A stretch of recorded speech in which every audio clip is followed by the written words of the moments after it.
The story begins with Hirayama Tatsuya, a 29-year-old man working in a high-pressure job at a so-called black company. His life takes an unexpected turn when, after a hiking trip, he suddenly finds himself caught in a magic circle. In the blink of an eye, Hirayama is whisked away to a completely different world. Upon arrival, Hirayama is brought to the king's court of the Kingdom of Alice. The king, brimming with excitement, warmly greets him and proclaims him as the legendary hero they've been waiting for. Hirayama, still in disbelief, learns that he's not alone in this bizarre situation. Alongside him are other individuals, also from Earth, summoned here for a critical purpose. The king explains the dire circumstances of their world. Every 100 years, powerful monsters emerge, wreaking havoc on cities and countries. The kingdom's knights and adventurers have valiantly fought against these creatures, but their efforts are no longer sufficient. Thus, the desperate strategy of hero summoning was employed. A man presents Hirayama and the others with a skill plate, a device that reveals the unique abilities bestowed upon each hero. The skills are formidable. One hero possesses the mighty hero's thunderbolt, another wields the sage wisdom, and a third is blessed with the saintess's gospel. Everyone, that is, except Hirayama, who finds himself with the seemingly mundane skill of crops producer, coupled with an expertise in farm tools management. His new companions can't help but mock him for receiving such an ordinary ability. Confused and slightly offended, Hirayama questions the king about why he's been given such an unusual skill. The king, however, swiftly diverts the topic and announces their imminent departure to the imperial capital. There, they are to undergo training to prepare for the impending battle against the monsters from the dimensional rift. The journey to the capital involves crossing the large, foreboding Lost Forest, a daunting task that will take half a day. The Lost Forest is known to be a perilous dungeon, a haven for powerful monsters. Thankfully, they are given an amulet by a clergyman, which will help them navigate the forest safely. Hirayama, in conversation with a fellow female companion, remarks how this world doesn't feel like the typical another world scenario. She explains that it's because of the amulet, which dispels their need to worry. Urged by the other heroes to keep pace, Hirayama realizes the amulet's protection is time-limited to 48 hours. He senses the others' impatience with him and understands why. He's the only older man in a group of 8 incredibly strong individuals who already seem to know each other well. Feeling somewhat isolated, he's not included in their camaraderie. A boy named Miyamoto expresses frustration, calling Hirayama a stupid farmer and a burden. He emphasizes that they are not in a game and can actually die if they are not careful. A girl adds that the king mentioned many people from Earth have perished in their failed attempts to survive in this world. Another boy asks what they should do, and Miyamoto dismisses the idea of sharing money, equipment, or anything else with the so-called stupid farmer. The next morning, the group decides to leave Hirayama in the forest as they continue their journey. A girl who spoke with Hirayama earlier protests, stating that it's unfair. In this dangerous forest, he doesn't even have a compass, and after some time, the effect of the amulet will wear off. Miyamoto gets angry, grabbing her face, and asserts that the survival rate will drop if they take him along. He insists that it's not the time to show mercy, and that Hirayama should be grateful they didn't kill him. When Hirayama wakes up in the forest, he finds himself alone. Soon he realizes that the others have ditched him. He decides to check what he has and discovers a sleeping bag, a flask, a water bottle, a lighter, a cooking pot, a knife, a plate, and his phone. Additionally, he has some spices, a bar of chocolate, and a bread, almost the same stuff he had when returning from hiking. The group took all the money and food he received from the king. Alone in the vast forest filled with dangerous monsters, Hirayama recalls that the town is at a considerable distance. Uncertain if he can navigate without a map and unaware if he is heading in the right direction, he realizes he must survive and adapt to this unfamiliar place. He thinks the most important things for the time being are a secure water source, a shelter, and finding food. For now, he decides to find a shelter. He discovers a cave and decides to light a fire there to scare animals away from their dens. If he doesn't do this, insects will bother him while sleeping. He only has 1 day's water left. He can survive without food for a week, but he cannot survive without water for 2 to 3 days. Suddenly, he remembers seeing a river on his way and goes back to it. However, it's muddier than he thought.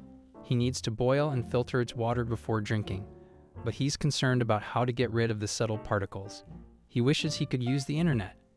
He takes out his skill plate, noticing that he has acquired the internet level 10 skill.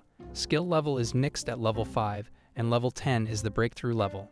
He takes out his smartphone with an infinite battery and strong signals, thinking it's a cheat skill but grateful for it. He searches how to filter water on the internet and succeeds in making a DIY water filter. He boils the filtered water and gets crystal clear drinking water from it, finding it delicious. Now he has found a secure water source and shelter. All that's left is the food situation. He wonders what fruits and animals he can find in the forest, but comes up empty. Soon he sees the decaying skeleton of a human, finding a hoe near the body. Although it's filthy and rusted, he takes it along with him. He notices a small broken house at a short distance and moves inside to see if anyone is there. It seems like someone used to farm, and he wonders if they got an illness or something. He finds some tableware but no food stock. Hirayama thinks it would be good if he could plow some land and grow fresh produce, but it looks like bad land, and he cannot grow anything even if he plows it. Suddenly, he acquires the skill Seed Creation level 10. With this skill, he can cultivate the forest, growing bean sprouts. Soon, he magically has a lot of seeds in his hand, surprising Hirayama. He says it makes no sense and is shocked to have another cheat skill. Hirayama thinks bean sprouts don't need a lot of light to grow, and if he plants them in dimly lit soil for a week, they'll be ready to eat. He decides to plow the land with his rusty hoe, and as soon as he starts, the skill Cultivating Tools level 10 gets activated. He plows so fast it feels as light as a feather, confirming it's definitely some kind of cheat skill.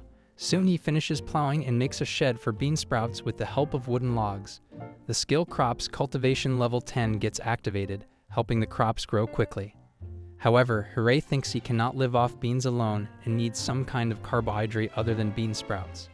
He considers growing vegetables with a lot of carbs, such as lotus root and carrots, to use as a substitute for rice and grains. The seed creation skill activates again, and he soon obtains carrot seeds. While he would like to grow rice or wheat in the future, he decides to put it off for now. As he contemplates this, he sees a giant wolf-like creature with long black fur drooling. Hirayama is sure it's one of the demon Silverfangs. If the charm of the amulet has worn off, this monster is coming toward him. It stares into his eyes, opens its mouth filled with scary fangs, and is after Hooray. Soon, the farming tools skill level 10 activates, and he defeats the monster with his glowing hoe.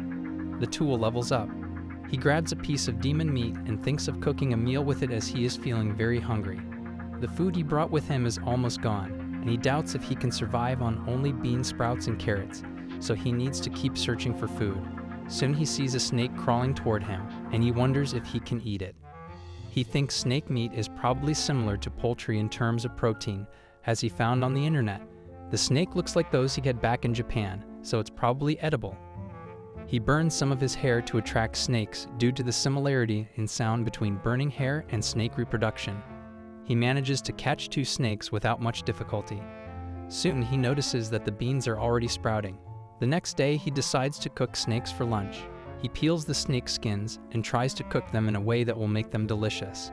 He creates a delicious-looking meal with strips of snake and beans, adding salt and pepper. Hirayama finds the meal a little bland, so he adds more seasoning, making it exceptionally crunchy.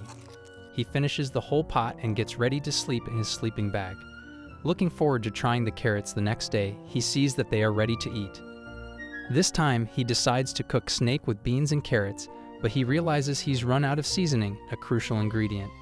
Even if he cooks or steams them, he doubts there will be any flavor without seasoning. Nevertheless, he's glad he has at least something to eat. As soon as he puts the food in his mouth, he likes the taste. The carrots are sweet, tasting more like a fruit than a vegetable, and the beans are crunchy. He is happy with this meal. Meanwhile, a girl with long bunny ears is watching him from outside the cave, drooling over the carrots as they look very tempting to her. The rabbit girl cannot hold herself anymore and moves inside the cave. Hirayama is amazed to see a little girl with rabbit ears. He wonders if he really is in a fantasy world.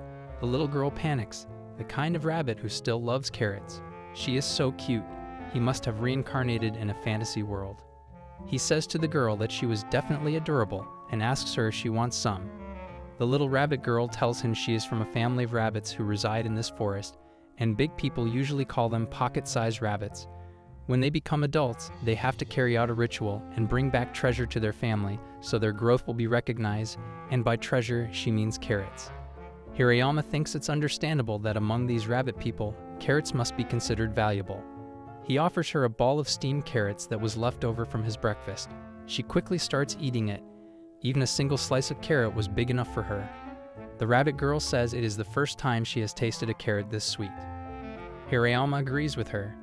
The girl thinks this will be a great treasure if she can take it back home. She will be a hero. Hirayama offers her if she wants to take some. He knows that she wants to return back home as a hero, so he gives her a bundle of 3 carrots, and the girl happily leaves. Later at night, Hirayama could not catch even a single snake. He thinks that is because he used less hair this time.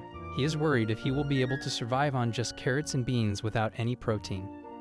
While eating his meal, he thinks tofu is rich in protein, so maybe he can start cultivating some. Suddenly, he hears a strange noise. It turns out that the rabbit girl has come back with her fellows, and they have brought a huge boar for him as a thank you gift for the sweet carrots. This boar may be over 100 kilograms. The rabbits are stronger than they look, but as thanks, the rabbits expect him to give them carrots. Hirayama thinks they'd want to exchange this animal for carrots.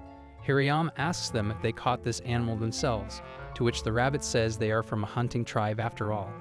Hirayama is confused and asks, "Rabbits are supposed to be herbivorous, don't they eat vegetables like carrots?" The rabbit says they eat carrots only for indulgence. Their main diet is meat-based. He is shocked. The rabbits in this world are omnivorous. The rabbit girls say they will stay here for a while. They can exchange meat for carrots. There are 10 of them. So from then, the number of people living there quickly multiplied. Hirayama searches on the internet on how to butcher a boar and starts working. The rabbit girls also help him in slicing the meat. After properly slicing the meat, only the skin and horn of the boar are left. Hirayama makes a delicious boar steak with boiled bean sprouts and carrots. The ingredients are boar meat, bean sprout, carrot, salt, and pepper. The steak looks good and has a nice aroma. The meat looks like pork meat but does not taste as good. Anyhow, the protein problem has been sorted. The next day, Hirayama is busy repairing the old hut. The rabbit girls come and say it's lunchtime, so they are going to prepare food. Hirayama thinks the rabbits are not a threat. If he gives them carrots, they will capture monsters for him and even help him with the chores. At lunch, one of the rabbits asks why he is repairing this hut. Hirayama tells them he is moving into this place because of them helping him. He has more time. The rice and wheat will grow in probably 1 to 2 months. After harvesting, he will focus on looking for any sign of other people. Until that point, he will be spending his time here. There is no point in staying in that cave. The rabbits are excited and say they will try to help him. Hirayama has run out of nails, so he asks the rabbits if they can help him. The rabbit girls say they have found some minerals nearby, and they will help him if he gives them some carrots. They call the corpses of the adventurous minerals. They use the metal from their armor and sword to smelt new metals. The rabbits have pretty rigid and sharp teeth, which are handy for smelting. Furthermore, they can hollow out the wooden tablewares. Their bodies are rather small, so they are most suitable for detailed jobs compared to humans, and despite that, rewarding them with even a single carrot would be enough to satisfy them. To put it simply, they are ridiculously useful. Hirayama has finished repairing the hut in a single day. To protect the warehouse against thieves and rats, he has assigned the best pocket-sized rabbits as guards. He celebrates moving into this new shack. The rabbit asks what he means by celebrating. Hirayama assures them that they will like it. He cooks a nice meal for them, which is a special curry made with boar, carrots, and Japanese curry roux. The rabbits love it and ask for more. Hirayama doesn't even get a single bite. He is wondering what he will eat now. He sees a small rabbit girl sleeping next to him. He pats her to thank her. The next day, he wakes up even past lunchtime. He asks the rabbit to wake him up early next time. Later, he finds out that the rabbits have left without any kind of notice. He starts working on his farm all by himself, slicing a piece of meat and cooking lunch for himself. He is feeling depressed, missing the rabbits. He says, where did they go off to? Soon he sees a rabbit girl who has size like a normal human being, is carrying all the little rabbit girls in her hand and thanks Hirayama for taking care of her children. He asks her who she is. She tells him that her name is Sonia. Her appearance makes him think that she is the queen of rabbits. He asks her why she has come here. She tells him that the kids told her they found a place that produces amazing carrots, so they are moving to a new den here. Hirayama thinks if they will provide him with the meat, he will have no complaint. The queen says she is looking forward to knowing him, and so the number of people living there increased further. Later, Hirayama says he should start conserving his seasonings because he has run out again. Lying on the floor, he says the sweetness of carrots stands out more without this. All the meal will still be delicious. However, Hirayama thinks it's super delicious. It is a shame that he has no seasoning. He thinks he would have a barbecue if they had more people, and some sweet and salty yakiniku sauce would go perfectly with the meat. He wishes he could get his hands on some Japanese seasoning. Suddenly, he gets a new skill activated, Goods from Other Dimensions level 10. He can hear the sound of something being teleported. Soon, a shrine and an offering box that say Abundance of Harvest appear. Hirayama wonders why this is here. Suddenly, a voice of the god of abundant harvest comes from the box. It says as he is the master of agriculture, consorting with him is within his range of ability. Hirayama has no idea what is going on here. Why did the good skill summon the harvesting god? The voice says it is natural for him to doubt his words. Hirayama wonders if it read his mind. The voice says, cultivating a bountiful harvest would be a child's play for me. To achieve that alone should be enough for him. Tomorrow, living a comfortable life is paramount for most, but it would trouble me if he had stopped farming. Hirayama wonders if he sucks that much at farming. Anyways, Hirayama says he wishes to receive some seasoning. The voice tells him that it can easily provide him with some seasoning. Hirayama thinks it is great and asks what he has to do. The harvesting god gives Hirayama something that looks like a gift catalog for a wedding and asks him to open it. He opens the seasoning section, but he is shocked to see that it costs money. The harvesting god tells him there are not a lot of farmers that worship him these days, and due to this fact, he is broke. Hirayama wonders if gods even have a use for money. The harvesting god tells him the currency of this world would be converted into Japanese yen once it is deposited in the box. Hirayama turns back to Sonia and asks if she has some money by any chance. She said they do not really take part in trading culture, but they have a bag of gold coins that they collected from the corpses. She gives him the bag full of coins and says she will want a carrot in return for this bag. Hirayama drops a gold coin into the offering box, and his credit appears as 1 yen. He is shocked to see that. The harvesting god says that is how it works, but Hirayama is angry, thinking it's ridiculous. Regardless of how you look at it, changing this world's gold coin into Japanese yen should value up to a few thousand minimum. The harvesting god says his resistance is a facade. He really wants to take all of his money. Hirayama pours the whole bag of coins into the offering box and gets a bottle of sauce, his most desired yakiniku sauce. He makes a delicious meal with it, yakiniku dip boar. Sonia and her little rabbit girls are very happy to have this meal. Hirayama also likes the dish. He says it feels like all of his taste buds have been sparked to life. He is very happy with how this dish turned out. Although the beans have absorbed meat fat, they still retain their original crunch, and the carrots are sweet as well. Later, Sonia tells him that when the rabbits eat a lot of meat, they feel an urge to mate and asks if he wants to mate with her. Hirayama is shocked to hear that. Sonia says that one of her children told her that he has an amazing technique, and she wants him to use that technique on her. Hirayama seems concerned about her age and asks if she isn't too young for this. Sonia says the rabbits, like her, live a very long life, and as for her age, she is 22. The next morning unfolded, and Hirayama found himself awakening next to Sonia.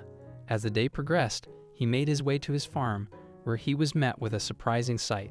More crops than before, now featuring 3 distinct varieties. This unexpected abundance left him perplexed, prompting thoughts about the delightful evening he had experienced. Contemplating whether the variety in his crops was a result of the previous night's food, Hirayama immersed himself in his work on the farm. Amidst the toil of farming, a sudden interruption disrupted the routine. Emerging from behind a tree was a young girl adorned with fox ears and a tail, causing Hirayama a momentary fright. Inquisitive about her identity, he was informed by Elisa, the fox girl, that she belonged to the fox tribe. In response to Hirayama's inquiry about her intentions, Elisa emphasized the importance of acknowledging his human identity in the Forest of No Return, a boundary that delineated the human and demon worlds. Here, amidst the lush greenery and mystical atmosphere, he, as a human, was carving out his existence through the establishment of his own farm. The revelation of this unique reality left Hirayama contemplating whether he had unwittingly stepped into a fantasy game, where the ordinary pursuit of farming took on extraordinary significance. As the conversation unfolded, Elisa introduced 2 essential tools, the scented bag and the barrier, employed for warding off demons. The barrier served as a formidable shield, protecting against monstrous attacks, while the scented bag emitted a repugnant odor detested by demon monsters. Hirayama, curious about these items, sought clarification on their nature, delving into the practicalities of demon defense. Inquisitive about Hirayama's presence in this mystical location, Elisa highlighted their array of products effective in fending off monsters. Hirayama, harboring a degree of skepticism, mulled over the potential variety of excuses that could explain his arrival. Elisa, undeterred, probed further about monsters, prompting Hirayama to consider the complex nature of his reality. The topic then shifted to Elisa's own identity as she revealed herself to be a snatcher. She elaborated on their role in the hazardous dungeon nearby, where they retrieved equipment from deceased explorers. This salvaged gear was then traded in the town where the guild was located, with a 10% commission allocated to the families of the deceased. Hirayama, expressing concern over the apparent injustice of risking lives for such a modest commission, voiced his reservations. Elisa acknowledged the validity of his point, but explained the prevailing wisdom of entering the dangerous dungeon as a group, a collective approach offering a higher likelihood of success. When Hirayama suddenly becomes aware that she has mentioned a town, she inquires about its location. He is informed by Elisa that the town is approximately 40 kilometers to the southeast of where they are located. Hirayama, who could not contain his excitement at the prospect of a town full of people, begs her not to dash his hopes. However, Elisa cautions him about the political unrest that is occurring in the town and encourages him to give it some thought. Despite their disappointment, Hirayama and Elisa continue their conversation while drinking herbal tea. Elisa is taken aback when she finds out that Hirayama's fellow companions introduced him to other members of the team. She is taken aback when she learns that there are additional individuals as well. Soon after, a pocket rabbit pounces on Hirayama's shoulder and begins to play. The pocket rabbit is a battle clan that is capable of defeating an A-class death boar, according to Elisa, the fox girl, who is shocked to see it. She also says that the pocket rabbits are very dangerous. She tells a tale about a king from a distant region who smashed one of their carrots, which resulted in a bloody war in which the pocket rabbits set fire to the king's palace and destroyed the towns that were located nearby. Hirayama, the young boy, is under the impression that he can tame the pocket rabbits by providing them with carrots and developing an emotional attachment to them. When Elisa inquires as to whether or not he grew the carrots himself, Hirayama responds that the rabbits enjoyed the carrots that he gave them, and as a token of their gratitude, they brought him a wild boar. There is no doubt in Elisa's mind that these carrots are not common carrots. Elisa recommends getting rid of the devil demon teeth as soon as possible because they belong to the boar that the rabbits brought him. These teeth are completely useless and should be removed as soon as possible. She begins her search for the remains of the boar and strikes a deal with Hirayama to receive them in exchange for her compensation. She gives him a bag full of gold coins and promises to return in 4 days with the remaining money after selling them in town. He does not care about them, and she gives him the bag. After returning, Sonia, who is Hirayama's companion, inquires as to whether or not the fox girl is a guest. As soon as the fox girl has the realization that the queen of pocket rabbits is present, she passes out. Pocket rabbits, on the other hand, are engaging in combat with a gigantic creature that resembles an eagle. Excited, Hirayama cuts the eagle into pieces and discovers that the meat is comparable to that of duck. It is revealed to him by Elisa that they have captured a death hawk, a monster of the S-class, and that everything is selling for an absurd amount. Hirayama is perplexed as to how the pocket rabbits are able to capture such monstrous creatures, and Elisa suggests that he must be engaging in some obscene behavior in order to do so. In addition to presenting Hirayama with a bag containing 600 gold coins, Elisa, also known as the Fox Girl, reveals that she came to pay the price for the body parts of the devil boar. When Hirayama inquires about the reason behind the bag's diminutive size and light weight, Elisa explains that it contains orichalcum bars that are each worth 100 gold coins. The young man is dissatisfied, but he makes the decision to express his gratitude to the Fox Girl by presenting her with a meal. Among the delectable dishes that he prepares, death hawk courage and deep-fried carrots, everyone takes pleasure in eating. Elisa claims that it is the best thing she has ever tried, and Sonia and the pocket rabbits are also pleased with the meal at the same time. Elisa states that she has a comprehension of the reasons behind the attachment that the pocket rabbits have to him. After trying the meal, Hirayama is impressed by how delicious it is. He imagines that it would be even more delicious if it were served with rice and a side dish. Elisa inquires about the possibility of returning here to share a meal with them once more. Soon after, Hirayama's most cherished desire to gather garlic is granted, and he makes the decision to prepare a dinner with a garlic-centered theme. Pocket rabbits are of the opinion that it is wonderful. Instantaneously, there is a knock at the door, and a stunning young lady who is adorned with bat wings is standing there, requesting that she could have something to eat. Hariyama found his evening routine disrupted by an unexpected visitor. Maria, a succubus banished from the demon world, manifested, drawn by the alluring fragrance of Hirayama's culinary creations. Hungry and stripped of her powers, Maria's presence added an intriguing dimension to the group dynamic. Despite the peculiar circumstances, Hirayama warmly invited her to partake in their humble dinner. Maria's delight at the feast mirrored a divine banquet, fostering an atmosphere of camaraderie. The boy encouraged Maria to savor each flavor slowly, embodying hospitality. Sonia, too, expressed happiness at the unanticipated company, creating a sense of connection. As Maria surrendered to the delectable flavors, an unforeseen event unfurled, the resurgence of Maria's succubus powers. The hut resonated with a resounding boom, signaling her supernatural reawakening. Reveling in her revitalized state, Maria shared an intriguing detail about her powers. Garlic served as a conduit for her seductive energy. Seeking to harness this allure, she playfully attempted to draw Hirayama under her influence. Initial resistance gave way to a unique, if unconventional, interaction that left both parties with a memorable experience.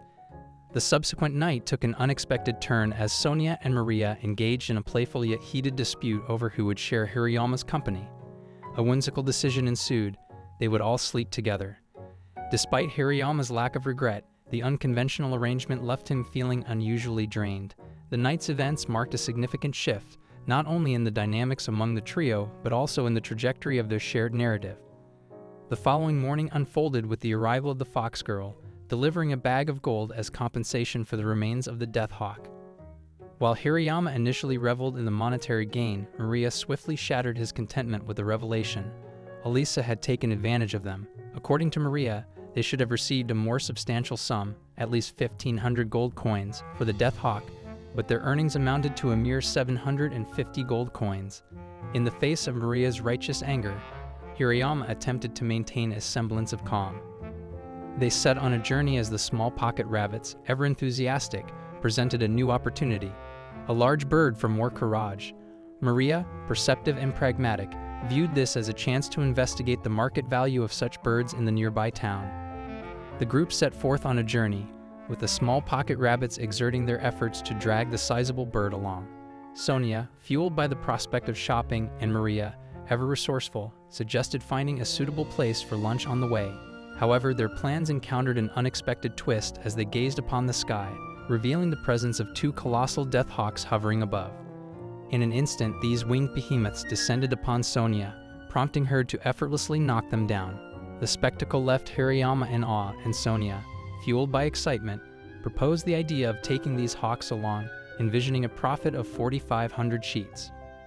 Following the encounter with the formidable dragon, Maria demonstrated her prowess by defeating the fearsome creature, showcasing combat skills honed in the demon world. The camaraderie between Sonia and Maria shone as they collaborated to conquer the monstrous adversary.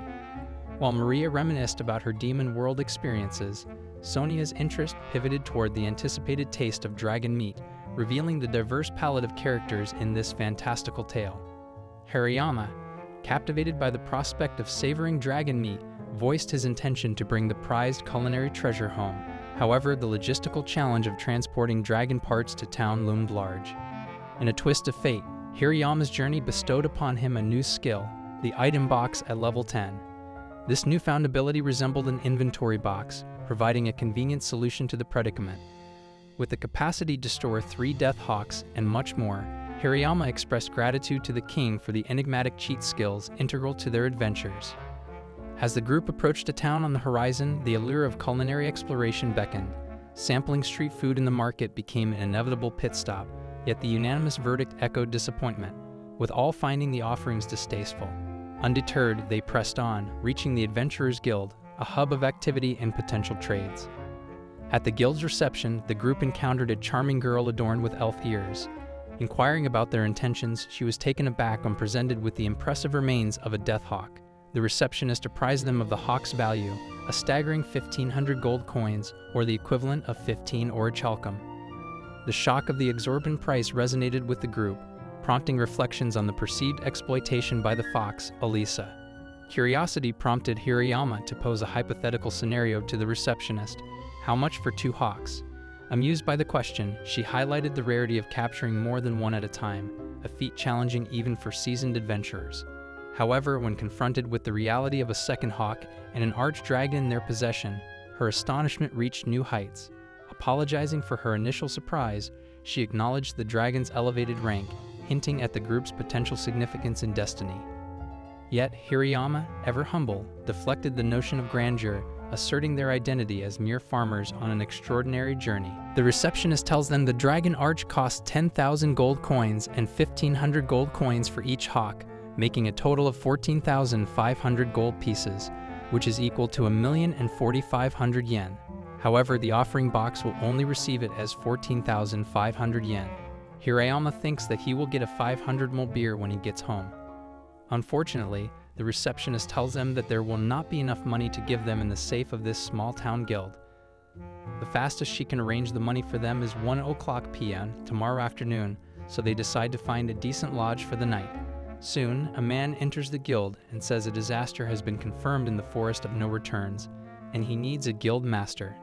He tells that the evil Cyclops is at SSS rank. The receptionist says they should report about this to the king. But someone from the guild suggests there will be no use because the king cannot handle it even from imperial capital. Hirayama couldn't help but ponder the mysterious and overpowering nature of the looming threat. Desperate for insights, he turned to Maria, who revealed that the monster stood a colossal 50 meters tall. The gravity of the situation weighed heavily on him. A hushed murmur spread through the guild as news circulated about the presence of Marcus, the legendary S-rank adventurer, in their midst. As Marcus deliberated the daunting odds of facing the Cyclops alone, a glint of recognition flashed in his eyes as he spotted Maria. A nostalgic smile crossed his lips, and he greeted her warmly, reminiscing about past adventures. In the midst of their reunion, Marcus acknowledged the dire need for comrades. Addressing the crowd, Marcus sought allies for the impending battle, emphasizing the 50% chance of success if he had support. Amidst the tension, Maria's proposal to join forces sparked a renewed sense of purpose. Yet Maria knew that even their combined strength might not be enough to confront the colossal Cyclops.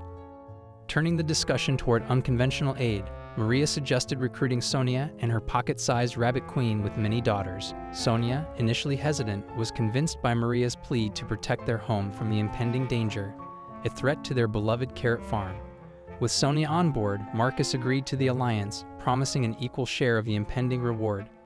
The air buzzed with excitement as the trio prepared for the unknown adventure. However, amidst the anticipation, Hirayama couldn't shake off his surprise at being kept out of the loop. Later on, Maria, Sonia, and Marcus confronted the giant Cyclops, a frightening monster adorned with a menacing horn on its head. The trio skillfully employed their special abilities, launching coordinated attacks that brought the monstrous creature down with surprising ease. Returning to the town, the girls found Hirayama in his hotel room. Maria expressed how she had missed him during the brief separation, hoping he felt the same. Hirayama, visibly relieved, conveyed his happiness at their safety. Sonia shared the triumphant news of the Cyclops' defeat, revealing a bounty of 50,000 gold coins. Yamaha, though thrilled, couldn't help but consider the practicality. It would likely translate to a mere 50,000 yen in the offering box. Noticing Marcus's discontent, Hirayama apologized for overlooking the situation. Marcus, seemingly annoyed, remarked on the stern gaze he received. Hirayama, expressing regret, acknowledged the big guy's displeasure. Marcus, however, reflected on Maria's past as a noble in the demon world, abandoned as a child. He had taken her in, raising her as his own. Marcus, addressing Hirayama, questioned if he was truly the right person for Maria. Suggesting a resolution outside, Marcus and Hirayama faced off in the backyard. Marcus instructed Hirayama to prepare his weapon, to which the boy nonchalantly revealed a humble hoe. Marcus, initially dismissive, grew uneasy upon seeing Hirayama's weapon, sensing a potential challenge. Despite Hirayama's vulnerable stance and evident lack of training, Marcus felt the foreboding sensation, cautioning against the impending fight. He sensed that even a graze from Hirayama could prove enough to take him down effortlessly. Marcus decided not to fight and advised Hirayama to take care of Maria in his place. He also assured Maria that she could come to him if anything went wrong. With a heavy heart, Marcus left, hoping to meet his grandchild again. Hirayama, unaware of the underlying tension, was just happy that at least Marcus turned out to be a nice guy. Later, they decided to postpone collecting the bounty for the Cyclops to avoid unnecessary trouble, showcasing the heated guilt over yesterday's catch. While in the guild, Hirayama decided to break down the dragon due to the difficulty of transporting it without an item box. One staff member of the guild intrigued him, remarking that it was an unusual wrecking yard. Hirayama recalled his childhood fascination with construction equipment, even though understanding how to use them was beyond him. The staff member asked Hirayama if he could transport the material outside the guild to cut down on costs. Hirayama showcased his inventory box, and the man believed he must possess a rare skill. The staff member noted its value, assuring him that money should not be a problem and expressing eagerness to help. Yamaha showed him his 3 death hawks and an archdragon, pleasing the staff. Soon, the trio of explorers left the town along with the little pocket-sized rabbits. On the way back, Maria suggested discussing methods to deal with the fox. Hirayama tried to calm her down, while Sonia felt there was no point since the fox hadn't taken any carrots. Maria insisted on some form of punishment, mentioning that if Elisa offered the same price next time, they would consider disciplinary actions after terminating the trade. However, Hirayama suggested asking for another fair price before considering disciplinary action, feeling it was a more lenient approach.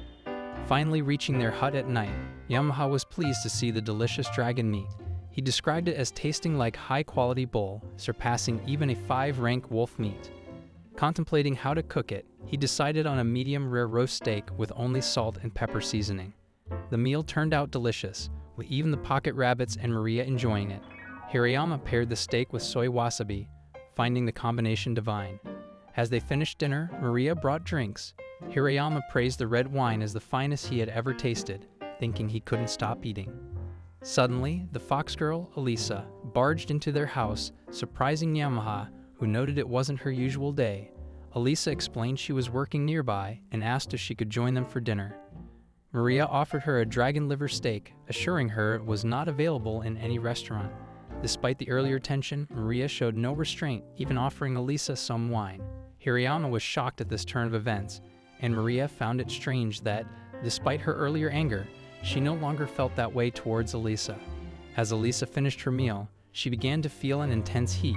Realizing she had consumed archdragon liver, she disclosed that eating it made her feel like she had entered the mating season. Maria, with her usual boldness, suggested that if Elisa felt hot, she should consider removing some clothes. However, Hirayama, showing concern, emphasized that it shouldn't be forced. Despite his advice, Maria ignored it. Upon Elisa revealing her upper body, Maria complimented her on having a very feminine figure. Sonia and Maria playfully suggested that Hirayama had the ability to make Elisa feel all sorts of things, even suggesting she join them.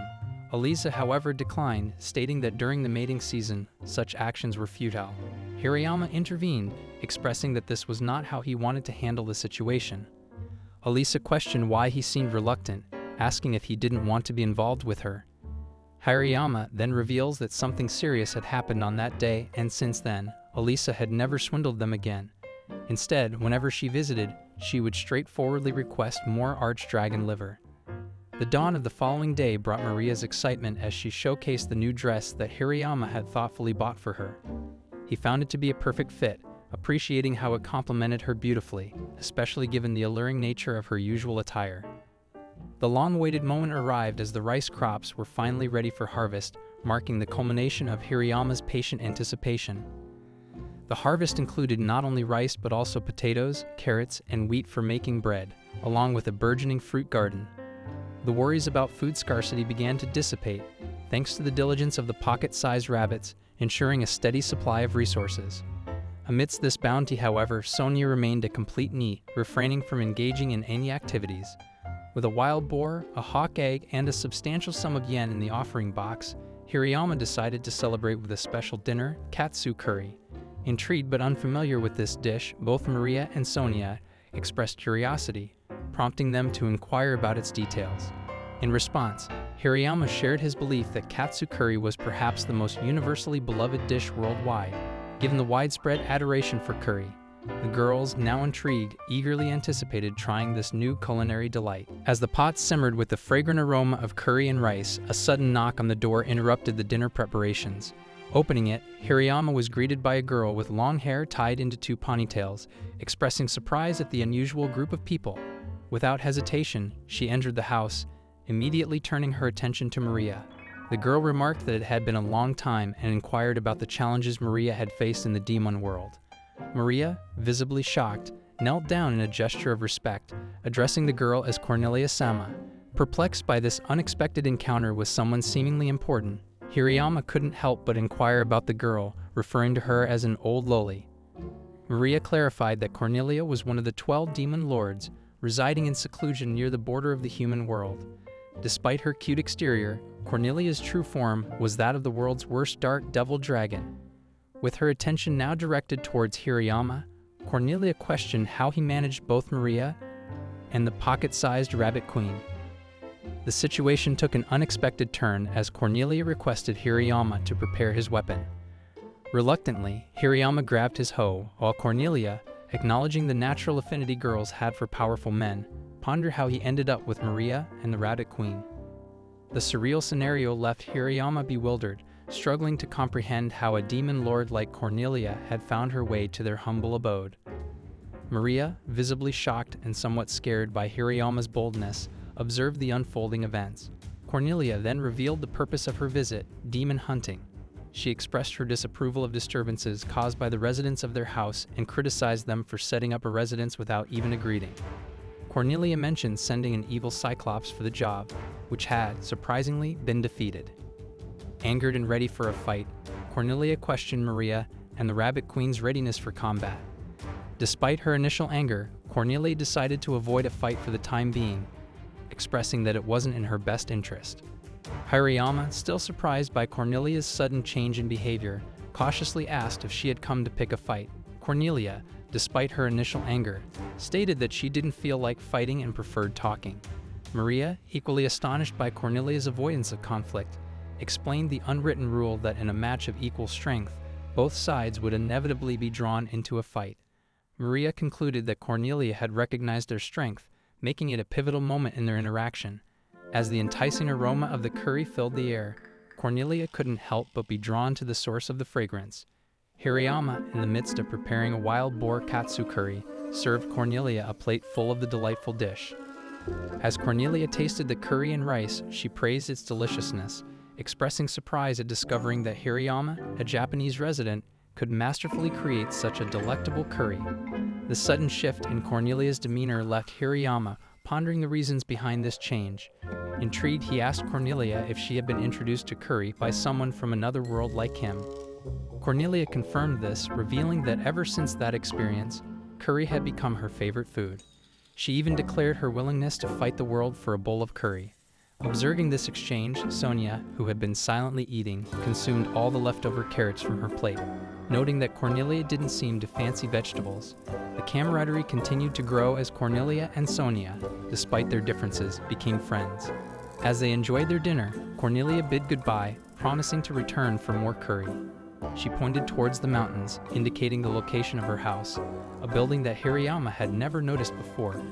Cornelia explained that, being a demon lord, it was only natural for her to reside in a magnificent house. Later that night, as the group settled, the unexpected encounter with Cornelia-sama left them reflecting on the mysteries of their new acquaintance. The next morning brought a jarring reality as Sonia delivered unfortunate news to Hirayama. Demons were raiding their crops, posing a threat to the farm's yield. Armed with his weapon, Hirayama headed to the farm, ready to confront the challenge. This responsibility fell on him in the absence of the pocket-sized rabbits, who normally guard the fields from the intrusion of demons and beasts. But when they are away on a hunting expedition, Hirayama is the one to take care of it. But this time these were not just small demons. The fields are attacked many huge cyclops, who are busy in picking the crops. These cyclops are ordered to do so by a beautiful girl, Ouroboros, the Oaid of demon lord Cornelia-sama.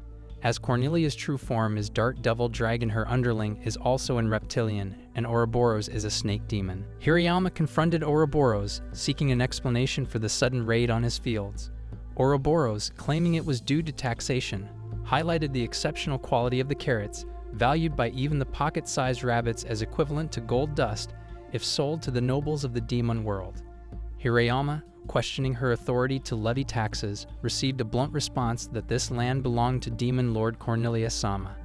Ouroboros accused Hirayama of hunting monsters and cultivating crops without acknowledging the demon lord, justifying the confiscation of all resources, including the money in his cabin. Attempting to reason with Ouroboros, Hirayama mentioned Cornelia-sama's recent visit and her promise to return. However, Ouroboros dismissed it as absurd lie, doubting the demon lord would have interest in a mere human, except for the one skilled in making curry. Despite admiring Hirayama's boldness, Ouroboros, bound by her role as an assistant, remained determined to ensure he faced consequences. Ordering her Cyclops to seize everything from the fields and destroy the house, Ouroboros initiated chaos. Hirayama, attempting to halt the destruction, faced resistance from Sonia, who warned of potential consequences if their prized carrots were harmed. Unfazed, Ouroboros perceived Sonia's defiance as eagerness for a confrontation. The tension escalated until the unexpected arrival of Cornelia-sama, expressing her interest in the curry.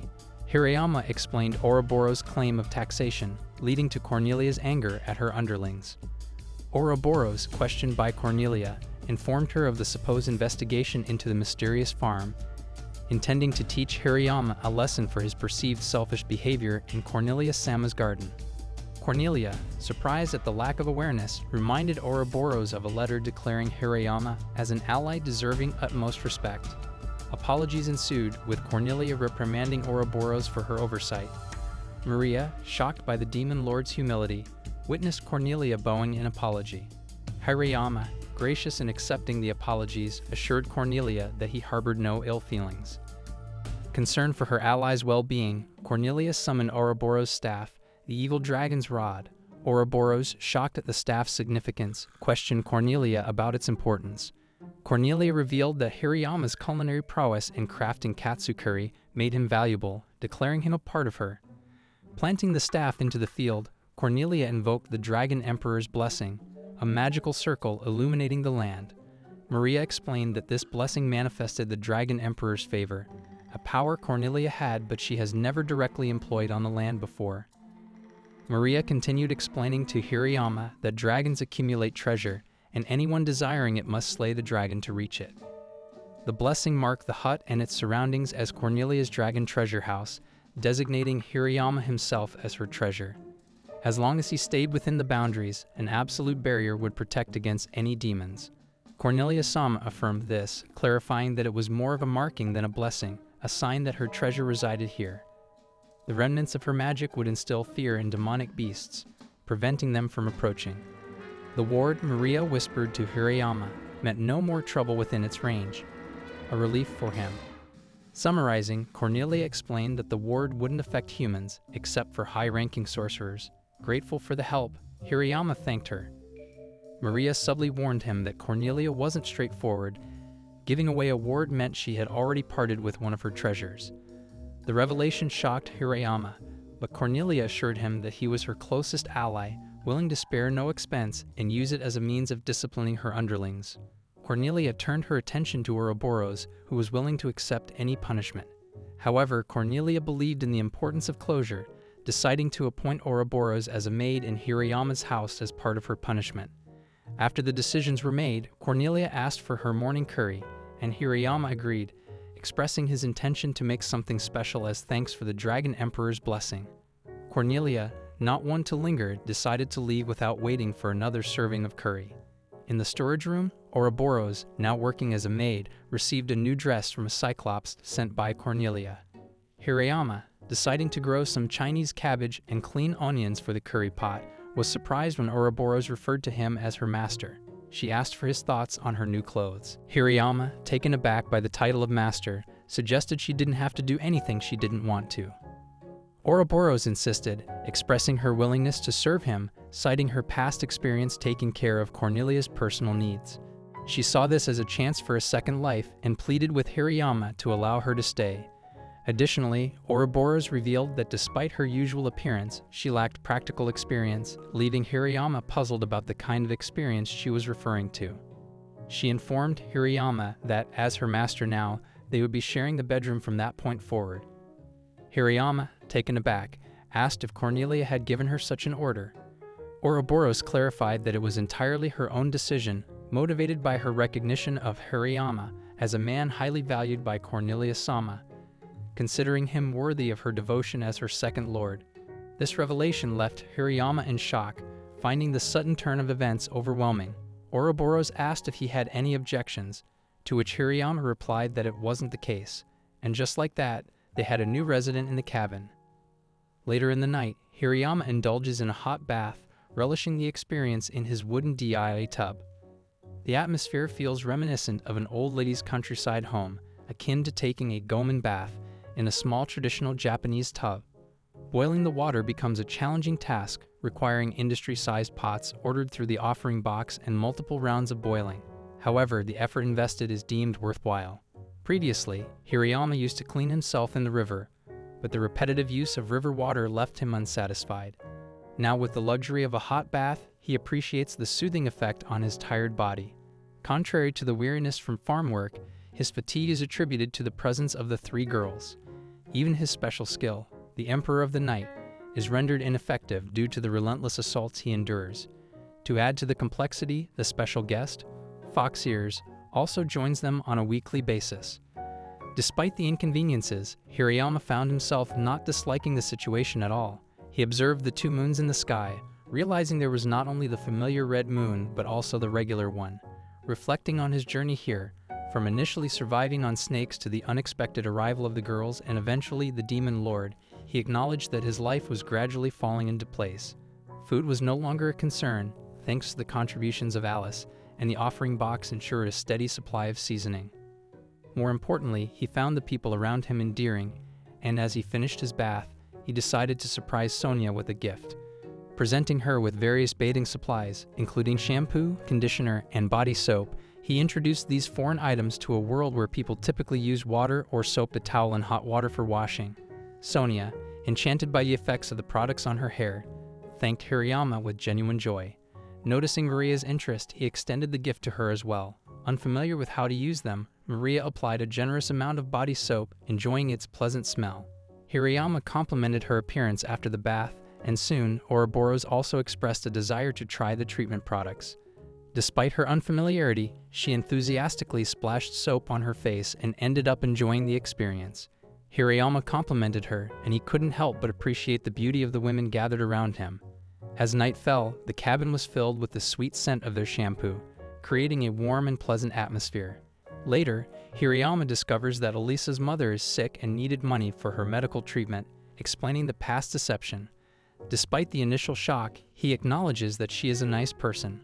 Son Sonia showcases a tower of carrots, expressing the pocket rabbits and their queen's desire to create a carrot tower. While Hirayama believes the quantity is excessive for their consumption, he suggests selling some. However, Sonia is reluctant to part with their carrots. Hirayama employs persuasion, emphasizing Ouroboros' insight about premium prices in the demon world and the drawbacks of the offering box. To secure a stable income, he promises Sonia a white stew with plenty of carrots. She eventually succumbs, agreeing to sell. Hirayama asks Ouroboros to use Carolina's connections to sell the carrots in the demon world. Ouroboros suggests heading to Carolina's castle, and as she is occupied, Maria accompanies Hirayama. With Ouroboros managing household chores, Maria becomes more efficient, while Sonia remains a neat. Ouroboros warns Hirayama about trade restrictions in the demon world, highlighting potential losses due to border tariffs. Hirayama, considering it a ripoff, contemplates the challenges ahead. The fox girl interrupts, proposing to unlock the carrots in the human town temporarily. When asked if she has anything to sell, she expresses interest in the venture. Hirayama queries if the carrots can be sold at a higher price. Elisa, not an expert, leans towards a positive response. Hirayama, discovering his seed's creation skills' customization abilities, contemplates adjusting the sweetness, fiber content, and texture of the produce. Elisa explains that carrot prices hinge on ingredient quality and negotiations with the nobles. Excited about the potential, Hirayama asks if Elisa would handle the sale of all vegetables for them. However, Elisa dismisses the idea, asserting that materials like bones, hides, and fans are challenging to transport. She suggests hiring high-ranking adventurers as escorts, emphasizing that this solution isn't foolproof. The group finds this solution convincing, especially coming from the one who once duped them. Now their concern shifts to dealing with the middlemen in the demon world's market and avoiding miscellaneous expenses in the human world, adding layers of complexity to their entrepreneurial endeavors. Maria proposes an alternative, selling the vegetables to the Elven tribes, and Alcia agrees. The 11 tribes, being vegetarians, would gladly purchase their vegetables, even at high prices, given their substantial wealth from selling magical devices to humans. Ouroboros informs them that elves are isolationists, living exclusively with other elves. They identify themselves as the wise men of the tribe, avoiding unnecessary dealings with both humans and demons. She wonders if any tribe will openly trade with them, considering their group comprises only ignorant rabbits and nobles from the demon world. The foxrow volunteers to negotiate, claiming to be the only one with common sense, thereby injecting a new layer of responsibility onto her shoulders. Hirayama agrees, acknowledging his lack of knowledge about this world and entrusting the negotiation to her, demonstrating a pragmatic approach to leadership. The following day, the group sets out to sell the vegetables, leaving Ouroboros alone to take care of their home. Along the way, the pocket habits spot a wild boar and suggest hunting it. However, Sonia declares a break from hunting for the day, giving them a chance to relax and recharge before the upcoming negotiations. Upon reaching their destination, resembling more of a forest than a village, an elf warns them that the pocket rabbits are perceived as a threat, causing the elves to hide their carrots out of fear. This unexpected reception adds an element of tension to their visit, making them question the ease with which they can conduct their business. Hirayama questions Sonia about their actions toward the elves, seeking to understand the roots of the perceived animosity. She explains the Chibigang of the forest, shedding light on the cultural nuances that govern the elves' interactions with outsiders. The elves highly value the delicious elven carrots, considering them essential for their coming-of-age ceremony. A group of elves, ready to attack and defend their prized carrots, confronts them, further underscoring the importance of the vegetables in elven society. Despite the initial impression of the soft and friendly rabbits, Hirayama forgets their nickname, Slaughter Gluttons. This moment of forgetfulness adds a touch of humor to the situation, highlighting the challenges of cultural differences. The elves initiate a ritualistic attack using magic and arrows. Hirayama, baffled by the unexpected assault, feels his body moving seemingly on its own. Despite this, he efficiently counters the elves' attacks with his farming equipment technique. The pocket rabbits and Maria join forces to block the incoming arrows, showcasing the unity and cooperation within their group. The primary concern becomes the magic ritual cloud cast by the elves. Using his farming tool, Hirayama disperses the magical cloud, demonstrating his resourcefulness in the face of unexpected challenges. This act not only resolves the immediate issue, but also establishes Hirayama as a problem solver, earning the respect of those around him. The girls express their joy with smiles, and even the elves exhibit surprise at witnessing the 18th high-ranking ritual magic being thwarted by a simple weapon. The pocket rabbits, ellipses, celebrate and cheer for Hirayama, but he humbly attributes their success to the group's collective effort. Suddenly, they spot a beautiful young lady holding a large wooden bow, the elf woman.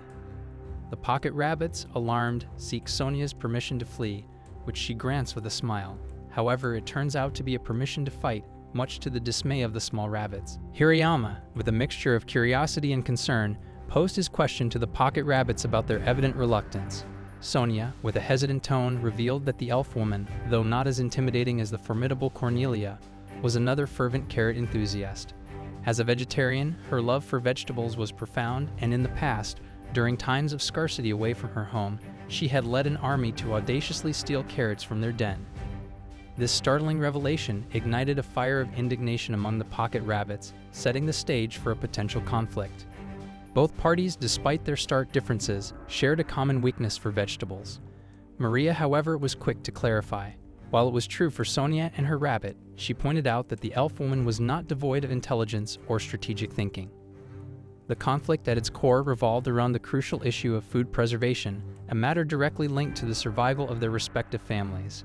Confronted with the need to mobilize their military forces as a last resort, the elf woman, a figure of authority and power, found herself facing the Rabbit Queen, a noble from the demon world, and the enigmatic Hirayama, a man armed not with weapons of war but with simple farm tools. As Hirayama stood there, an aura of power emanating from him, the elf woman, with a strategist's eye, quickly acknowledged the formidable force before her. She realized that there was little chance of victory against such an adversary, yet her warrior's dignity compelled her to insist on a one-on-one combat. Hariyama, in his characteristic calm demeanor, asserted his identity as a mere farmer. He emphasized their intention to engage in a peaceful dialogue, earnestly hoping to prevent any unnecessary violence. Despite his efforts, the elf woman, driven by her sense of duty and honor, initiated an attack.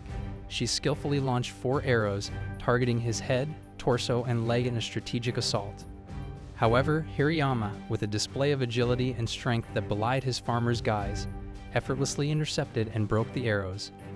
He concluded the confrontation with a swift jump attack, a move that spoke volumes of his hidden prowess. The elf woman, undeterred, countered with her green holy flare, a ritual magic circle for defense, known for its strength that even a demon king would struggle to escape. This move caught the onlookers by surprise, as it showcased her mastery in magical arts. To everyone's astonishment, Hariyama activated his farm work level 10 skill. A surge of immense power coursed through him, enabling him to escape the magic ritual circle with ease. The elf woman, graceful even in defeat, acknowledged her loss. In a move characteristic of her warrior ethos, she challenged Hariyama to end her life. Hariyama, however, surprised her with a response that was neither aggressive nor hostile. He expressed his intention to deepen their friendship instead of engaging in further conflict. This unexpected gesture of goodwill left the elf woman skeptical, her mind clouded by the notion that an enemy's sweet talk was nothing but a ruse. Remaining true to his diplomatic nature, Hariyama suggested a path towards friendship. He proposed that they could become friends if she would try his carrots, a gesture that symbolized his peaceful intentions. However, the elf woman, still entrenched in her misunderstanding, remained skeptical of his offer. In the elf village, a grand and spectacular feast was unfolding, marking a joyous and vibrant celebration of unprecedented scale. The air was filled with the delightful aromas of exotic dishes, and the elf women, adorned in their finest attire, expressed their surprise and wonder. They conversed animatedly, noting that if only they had known of Hariyama's intention to sell his bountiful and diverse array of vegetables earlier, they could have potentially circumvented the unfortunate and somewhat regrettable skirmish that had recently transpired. Amidst the laughter and merriment, Hariyama, with a tone of earnestness yet tinged with a hint of regret, explained that he had indeed attempted to communicate his purpose earlier. However, his intentions were misunderstood, and he was met with nothing but immediate and somewhat aggressive opposition, much to his dismay. Despite this rocky and tumultuous start, the elf women soon revealed their deep appreciation and fondness for the wide array of vegetables that Hariyama had brought. Being strict vegetarians, they relished the opportunity to indulge in such a diverse and tantalizing variety of vegetables. Their enjoyment was evident even amidst the revelry and the flowing alcohol that added to the celebratory atmosphere. The Queen of the Elves, initially standoffish and somewhat reserved in her demeanor, had her attitude soften remarkably when she finally had the chance to taste Hariyama's carrots. These were no ordinary carrots, they were exceptional in their flavor and texture, a true testament to Hariyama's unmatched farming skills. Traditionally, the elves were more accustomed to exporting armors and art crafts, their expertise lying in these areas rather than in the art of farming. Intrigued and impressed, the queen inquired about Hariyama's unique and evidently successful farming methods. Hariyama, with a playful and mysterious smile, claimed it was a trade secret. Maria, who had been observing the interactions with a keen eye, noted the uniqueness of Hariyama's farming skills. She wisely advised him against revealing too much too soon, suggesting that some things are better kept as intriguing mysteries, at least for the time being. Seizing the moment and the opportunity to further impress the queen, Hariyama presented her with a soft, white, and slippery dish. This dish was unlike anything the elves had ever seen or tasted. Initially, the queen was hesitant, her eyes reflecting a mix of curiosity and caution. But when Hariyama personally fed her, claiming that the dish had the remarkable property of enhancing sensitivity by a factor of 1,000, she relented and allowed herself to experience this new culinary delight. Pleased and visibly impressed with the delicacy, which Hariyama revealed was called mayonnaise, the queen learned with great interest. Hariyama, sensing the opportunity to foster a stronger relationship, promised to bring more of this delightful mayonnaise on his next visit. The queen, impressed by the quality of the carrots and the mayonnaise, remarked that no matter how much they indulged in these new foods, the satisfaction they brought never seemed to wane, always leaving them wanting more. As the day gracefully transitioned into night, and their business and discussions concluded, the queen suggested that it might be time for them to go. However, before they could depart, the elf queen, with a hint of curiosity and perhaps a touch of mischief in her voice, inquired about Hirayama's prowess in bed. This bold question stemmed from whispers she had heard from the other three girls, causing a stir and a buzz of whispers among the elf women. Soon, a crowd of elf girls, their faces flushed with excitement and perhaps a touch of the alcohol they had been indulging in, gathered around Hirayama. This sudden attention prompted him to question, half in jest and half in genuine concern, if they had perhaps planned an attack while under the influence of their inebriated state. The elf girls clarified their intentions, revealing that there were no men in their village. They relied on seeds obtained from other species for reproduction, a fact that piqued Hirayama's interest. They expressed their long-standing search for seeds from a strong and capable man, and the elf queen, with a mixture of boldness and charm, invited Hirayama to stay with them for the night. However, Hirayama, diplomatic and thoughtful in his response, declined their offer. He suggested that perhaps they should take the time to deepen their bonds first before taking such a significant step. The elf queen countered his argument, highlighting the presence of 10 beautiful elves, a temptation that would have swayed many men. But Hirayama clarified that it was not a matter of preference, but rather a decision guided by his principles and the experiences of the day. Reflecting on the day's events, Hirayama thought back to the challenging encounter with the elves. Despite his Emperor of Night skill, he had faced difficulties that he had not anticipated. This reflection led him to decide to return to his place, a decision that was both pragmatic and in line with his character. Later that night, back at his dwelling, Hirayama found himself enjoying a hot and soothing bath. The warmth of the water and the quiet of the night provided him with a moment of contemplation. He mused that he was indeed living his best life, surrounded by an abundance of food and the company of many beautiful women. This thought brought a sense of contentment and satisfaction to his mind. To his surprise and perhaps delight, Sonia, Maria, Ouroboros, Elisa, and even the elf queen decided to join him in the bath. The wooden tub, originally meant for one, quickly became crowded, and amidst the warmth of the water and the camaraderie of the moment, Hirayama's screams, whether of surprise or something else, blended into the darkness of the night, leaving much to the imagination. The next morning, Hirayama found himself discussing the aftermath of the broken bath and the pressing need for a new house with Ouroboros. Recognizing the challenges of building in their remote location, Elisa, the fox girl, offered her assistance. She was keenly aware of the need for high-ranking adventurers and mentioned the considerable cost of craftsmen and materials, estimating it at a staggering 4,000 gold coins. The elf queen, ever resourceful, proposed enlisting some of her young elves to assist in the building process, with wages that were negotiable and fair. However, Elisa, with her practical mind, pointed out that elven building techniques were heavily reliant on trees and might not be suitable for Hirayama's needs. Hirayama himself expressed his discomfort with the fantasy-like feel of the elven village for long-term living, preferring something more in line with his own tastes and sensibilities. The elf queen, understanding his concerns, then suggested seeking help from another staple of the fantasy world, the dwarves. Known for their exceptional craftsmanship and sturdy building techniques, they seemed like an ideal choice for Hirayama's needs. The following day, leaving Maria in charge of the house, they embarked on a journey to the nearby dwarves' village. Upon their arrival, the elf queen took the lead, appealing to the dwarven chieftain for assistance in their building endeavor. However, the chieftain explained that the village's current focus was heavily tilted towards weapon and armor production, a necessity due to an impending war in neighboring countries. This situation left little room for other projects, much to their disappointment.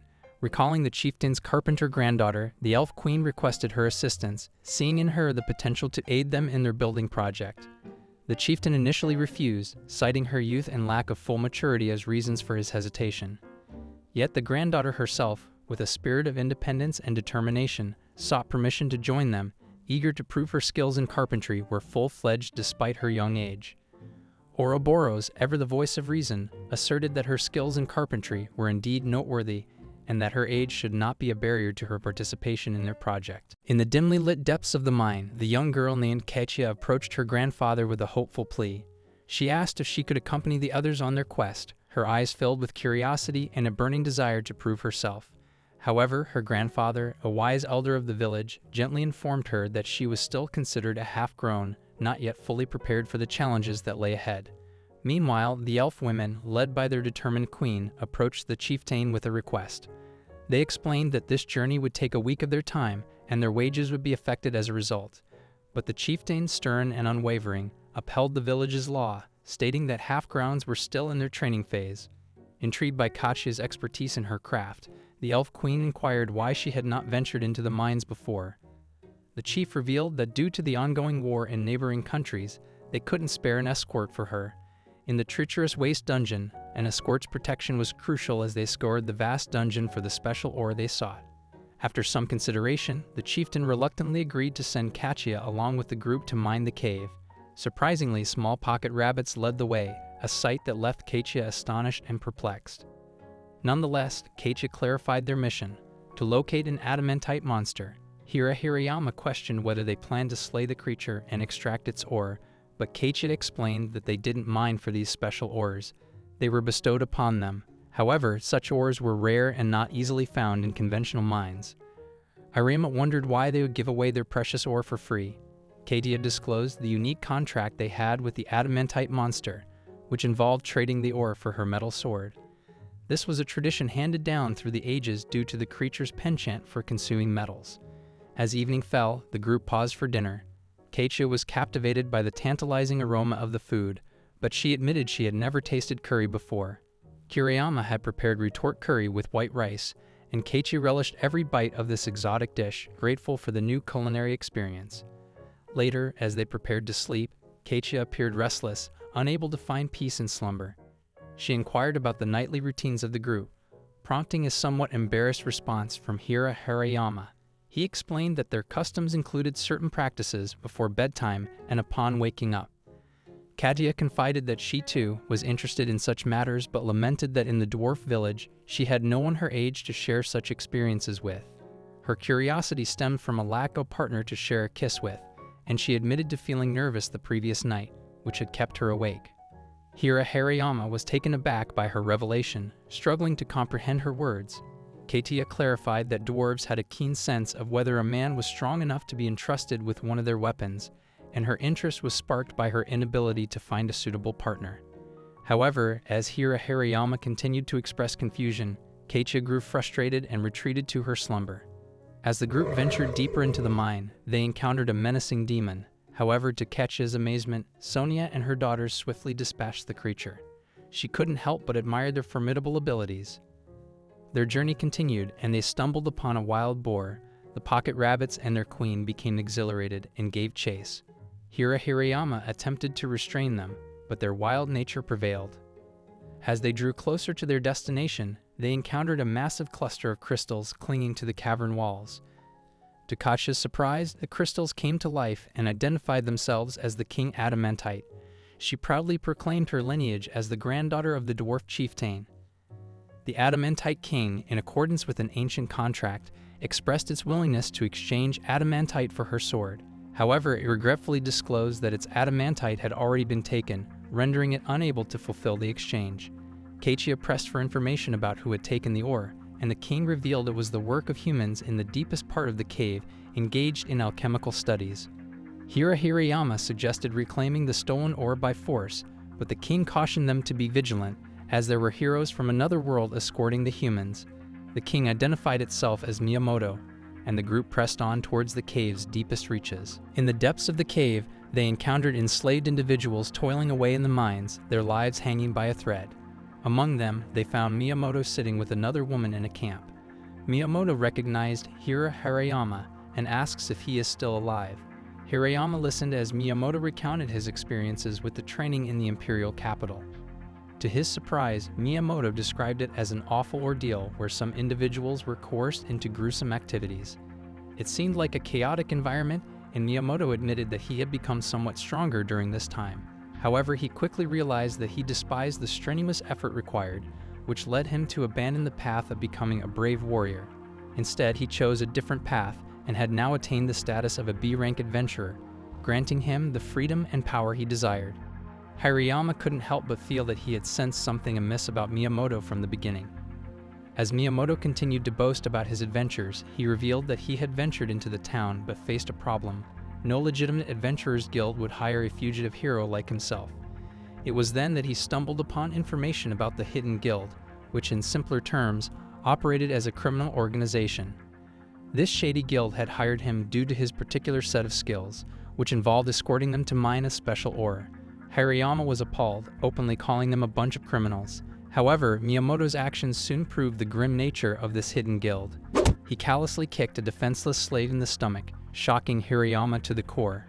Miyamoto callously remarked that in this world, money and power equated to justice. The slave's crest marked them as a symbol of their enslavement, and Miyamoto confidently asserted that no matter what transpired, this slave would not dare oppose him. He even playfully toyed with the idea of killing the slave, a remark that he needed more money to buy new ones, leaving Hirayama convinced that Miyamoto was far from being a human in the truest sense. Miyamoto shifted his attention to the beautiful lady who stood gracefully behind Hirayama. With curiosity in his voice, he inquired about her identity. Ouroboros introduced herself, explaining that she took care of the master's personal needs. Miyamoto couldn't help but express his thoughts, claiming that he didn't fully understand what she had to endure, but asserting that one thing was certain: Hirayama didn't seem like a good man to him. He went on to comment on Hirayama's appearance, likening him to an old man and criticizing his farming skill as rubbish. In a peculiar attempt to befriend Ouroboros, Miyamoto suggested that if he were in her place, he would choose the strongest companion and invite her for a cup of coffee in their tent as a token of friendship. However, Ouroboros had an entirely different opinion of Miyamoto and expressed her desire to kill him. Hirayama intervened, urging her to refrain from such violence and reminding her that killing was wrong. Miyamoto persisted and forcibly grabbed Ouroboros' hand, confidently proclaiming that he was undoubtedly a better man than Hirayama. Meanwhile, Sonia returned with a freshly hunted wild boar and requested the use of the item box to store their impressive catch. As Miyamoto observed the rabbit queen, he marveled at her beauty and introduced himself as a hero to Sonia. In a rather bold move, he expressed his desire for her to be his woman, promising that money and honor would be at her disposal. Sonia's response was swift and harsh. She delivered a powerful kick, declaring Miyamoto to be creepy and kicking dirt onto her own feet in the process. She expressed her need to wash her feet thoroughly after dealing with such an unpleasant encounter. Following Sonia's reaction, Ouroboros took it upon herself to teach Miyamoto a lesson. She pushed his head against the wall, questioning his claim of being the strongest hero when he was on the verge of fainting from a single kick. She boldly declared that she could end him in just 5 seconds, showing no mercy.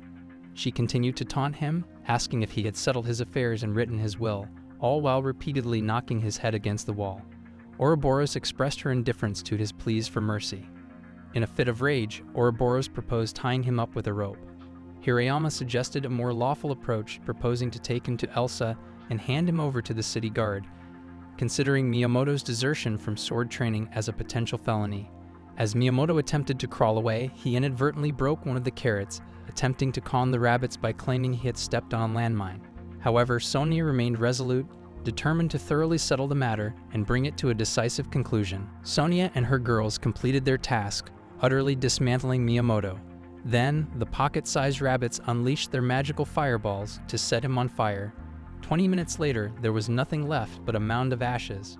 Hirayama couldn't resist poking fun at the situation, likening the once popular hero to the life force of a cockroach. Later on, Keiichi stumbled upon the coveted adamantite stones. They collected the precious ore and returned to Hirayama's place, where they embarked on building a new house. Keiichi and the elf girls worked diligently, impressively progressing with the construction. The house was shaping up nicely, and it wouldn't be long before it was ready. Maria, Sonia, and Ouroboros were thrilled at the prospect of having their own rooms, bidding farewell to the old shack. A proper kitchen was in the works, allowing them to prepare a wider variety of meals. They were even building a butchering shed and a well for drinking water. And of course, there would be a bathroom spacious enough for everyone. The shrine would also be transformed into a magnificent structure, as they had received a divine promise of a significant discount on their next order if they did so. It was a massive project that would take time, but Keiichi was swiftly working on a private room for them to live in. Sonia requested that Keiichi construct a sturdy bunk bed for the bedroom where they could all sleep together. However, Hirayama suggested that they were building private rooms so they wouldn't have to sleep together. This disappointed the girls. For dinner, everyone was tired and hungry, and Hirayama decided to prepare a dish that would satisfy them all: chanko nave soup. With ingredients like garlic, carrots, chives, and wild boar, the soup was a hit. Hirayama even mused that if he had opened a restaurant in Japan serving this, it would surely be a success. he had never tasted a better hot pot. Maid tasted best when you cooked a variety of ingredients together, creating a synergistic effect. The soup disappeared quickly, prompting Hirayama to whip up a rice and carrot porridge that everyone also loved. Ouroboros requested permission to clean up, and Hirayama was surprised when he saw Cornelia. He mentioned that he had almost missed seeing her twice. Cornelia asked if she wasn't allowed to visit her allies, and Hirayama clarified that it wasn't the case. It was just that she, being a demon lord, blended in so well with them. With the exception of the demon lord, their family meal ended with a bang that day. Meanwhile, Keiichia, who had been sleeping in the next room, found it difficult to sleep with all the activity happening in the adjacent room. The following morning, Keiichia surprised Hirayama with a bowl of rice balls known as onigiri. Initially shocked, he tasted the onigiri and found that he actually liked them. Keiichia had done a great job, even balancing the salt just right. Keiichia then brought up the topic from the previous night when she had slept near his room. She reminded him of her interest, but Hirayama was determined not to get involved with someone her age. The construction of the house was progressing rapidly, and the girls were having a party in the living area with plenty of alcohol. Hirayama, thinking that they would likely be sleeping soundly until morning, looked forward to finally enjoying a night's sleep he had missed for a while. However, when he lifted the sheets of his bed, he was surprised to find Keiichia lying there. Hirayama politely refused her advances and asked her to return to her room. Keiichia began to cry and expressed her own desires, emphasizing that she was also a girl and interested in such matters. Hirayama tried to console her, explaining that she was too young for this. Keiichia was persistent, asserting that she could adjust her body, making it bigger or smaller using magic. She clarified that among dwarves, women weren't naturally strong, so they used magic to gain strength, citing it as a practical example. However, Hirayama clarified that it wasn't about her appearance but her age. If she was under 18, it was not permissible. Keiichia then dropped a surprising bombshell, stating that her age was actually 112 years, leaving Hirayama in shock. Despite his initial surprise, Hirayama didn't mind the age difference. After all that had transpired that night, and with a newfound understanding, Keiichia started calling him Oni-chan, signifying a closer bond between them. Keiichia had constructed a truly magnificent and remarkably spacious bedroom, one that Hirayama couldn't help but adore and appreciate. As a gesture of his appreciation, he lovingly patted Keiichia on the head. This simple act of affection brought joy to Keiichia's heart, and she didn't mind it in the slightest. In fact, she relished being petted by her Oni-chan. With the completion of these private rooms, they were now embarking on a full-scale renovation project. Every individual now had their very own sanctuary, complete with a spacious indoor bath, a cozy living room, and a well-equipped kitchen. Beyond the realms of their house, they had a range of auxiliary facilities at their disposal, including a practical butchering shed, a functional farming shed, a dedicated sake brewery, and a pair of versatile multipurpose sheds. A key aspect of their current endeavors was the need to create a waterway that would connect them to the nearby river, ensuring a reliable and ample water supply for various purposes.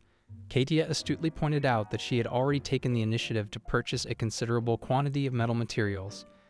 This strategic move was driven by her desire to eliminate the inconveniences associated with frequent trips to the dwarf village for supplies, particularly given the long-term nature of their project. What's more, the unexpected news that Keiichia would be joining them in their endeavor took Hirayama by surprise. In response to Keiichia's imminent arrival, Keiichia expressed her fondness for Hirayama and her enthusiasm to commence the construction of the furnace without delay. With this development, the number of cute companions in Hirayama's circle grew once again. Sonia, Maria, Ouroboros, and now Keiichia comprised their close-knit group. Though the Elven workers who had been assisting them were likely to depart once their work was concluded, they intended to stay a while longer to assist with other tasks. Hirayama couldn't deny that the prospect of having so many people around challenged the limits of his endurance, but he couldn't deny that he was thoroughly enjoying the camaraderie and the bustling activity that had enveloped their place. Observing Maria in her work attire, Hirayama couldn't help but be captivated by her striking beauty. Her presence amidst the sweat and toil of the construction site was reminiscent of an architectural inspector sent from the head office, meticulously evaluating every aspect of their project.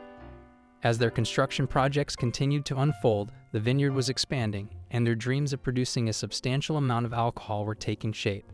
However, the expenses associated with renovations and catering for their growing group were beginning to accumulate and pose financial challenges. The bills for their banquets, in particular, were steadily growing in size and magnitude. In the past, they had sourced their sake from the Elven and Dwarf villages, but when it came to hosting parties and celebrations, they had developed a strong preference for the earth's sake. A particular favorite among them was the canned chuhal, even though it came at a price of approximately 5,000 gold coins for a mere 500 mul. With ambitious plans to produce both wine and sake, they decided to expand their rice paddies, recognizing the pivotal role that rice played in sake production. While they had been cultivating rice for a while, it was only through the application of improved cultivation techniques and enhanced water management that they were able to transform their rice fields into proper paddy fields, paving the way for increased production. Maria, with her expertise, was confident that they could craft exceptional wine from the grapes they were cultivating. She even proposed the idea of creating a juice wine with a lower alcohol content, catering to the preferences of those like Keiichia who didn't favor strong alcoholic beverages. In addition to wine, Hirayama envisioned producing wine vinegar, knowing it was a beloved condiment among elves and dwarves. This venture held the promise of not only satisfying their own palates, but also generating substantial profits through sales. As they delved into discussions about food and drink pairings, an intriguing question arose: would curry and wine complement each other harmoniously? Hirayama proposed a tantalizing pairing, suggesting that pork cutlets, enveloped in a savory curry, could be served alongside eggs. This delectable combination would be a delightful accompaniment to sake, and it inspired them to focus on increasing wheat production to meet the demand for bread. Upon his return home, Sonia warmly welcomed Hirayama, expressing her heartfelt gratitude for his tireless efforts on the farm. Yet amidst the warm reception and bustling activity, Hirayama found himself pondering an intriguing question: where had the pocket rabbits disappeared to? Curiosity gnawed at him, for he hadn't seen a single one of these charming creatures all day. Sonia tells him that they are out for hunting. Hirayama is surprised to know that they all have gone. That is very unusual. Sonia approached Hirayama, expressing concern about his financial difficulties. She suggested that if they hunted together, they could earn more money. Touched by her consideration, Hirayama became emotional. Sonia revealed that they had discussed the matter and made a final decision. Hirayama, jokingly, commented that pocket-sized rabbits are great, but Sonia isn't one, as she tends to eat and sleep without doing much else. Sonia, taking offense, asked if he wasn't going to pet her. Hirayama, realizing she might become troublesome if he didn't comply, decided to pet her head, which she enjoyed. Shortly after, Elisa arrived with the tools needed for building the butchering shed. Hirayama expressed his liking for the tools, and Elisa mentioned that she preferred handling non-combat chores as an assistant to the party. She believed that leaving a dangerous situation was the best way to survive. When Hirayama questioned why she fought with them in the Elven village instead of leaving, Elisa invited him to spend the day and the next until dusk with her. She suggested they go to town on a date as an apology for the rip-off. Hirayama agreed, and they invited Sonia to accompany them, but she claimed to have work to do. Suspicious, Hirayama thought she might be up to something. In the town market, they visited clothing and farming tool shops. Elisa noticed a rare, expensive berry at a fruit stall and bought it for Hirayama. He liked it, but Elisa felt it wasn't as good as the cherry tomatoes he grew. She suggested he grow more sweet vegetables and fruits, thinking it would be popular among girls. Hirayama wondered why he was so popular among girls, and Elisa explained that it wasn't about being wrong or right, but about his good nature. She cited the rip-off incident, emphasizing that despite the potential consequences, he didn't complain.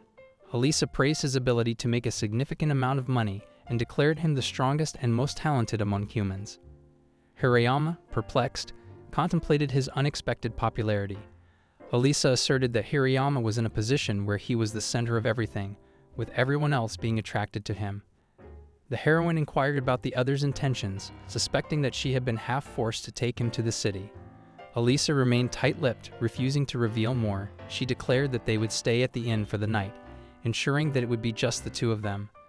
Assuring Hirayama that she would take good care of him, Elisa's determination suggested she wouldn't easily divulge any information. The following day, as they returned home, the living room was empty, and Elisa left with saying that will by the river with the butchery. Puzzled, Hirayama wondered where everyone else was. Keiichia entered, noticing his distressed expression. When he asked about everyone, Keiichia evasively stated that their whereabouts were none of his business.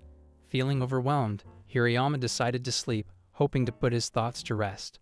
Upon waking at night, a pocket-sized rabbit guided him to the unfinished brewery. To his surprise, the girls greeted him with a joyful birthday celebration. Maria had informed them about his birthday, which he had completely forgotten. Sonia and Maria had even discussed the calendars in both their worlds to make sure the celebration was on the right date.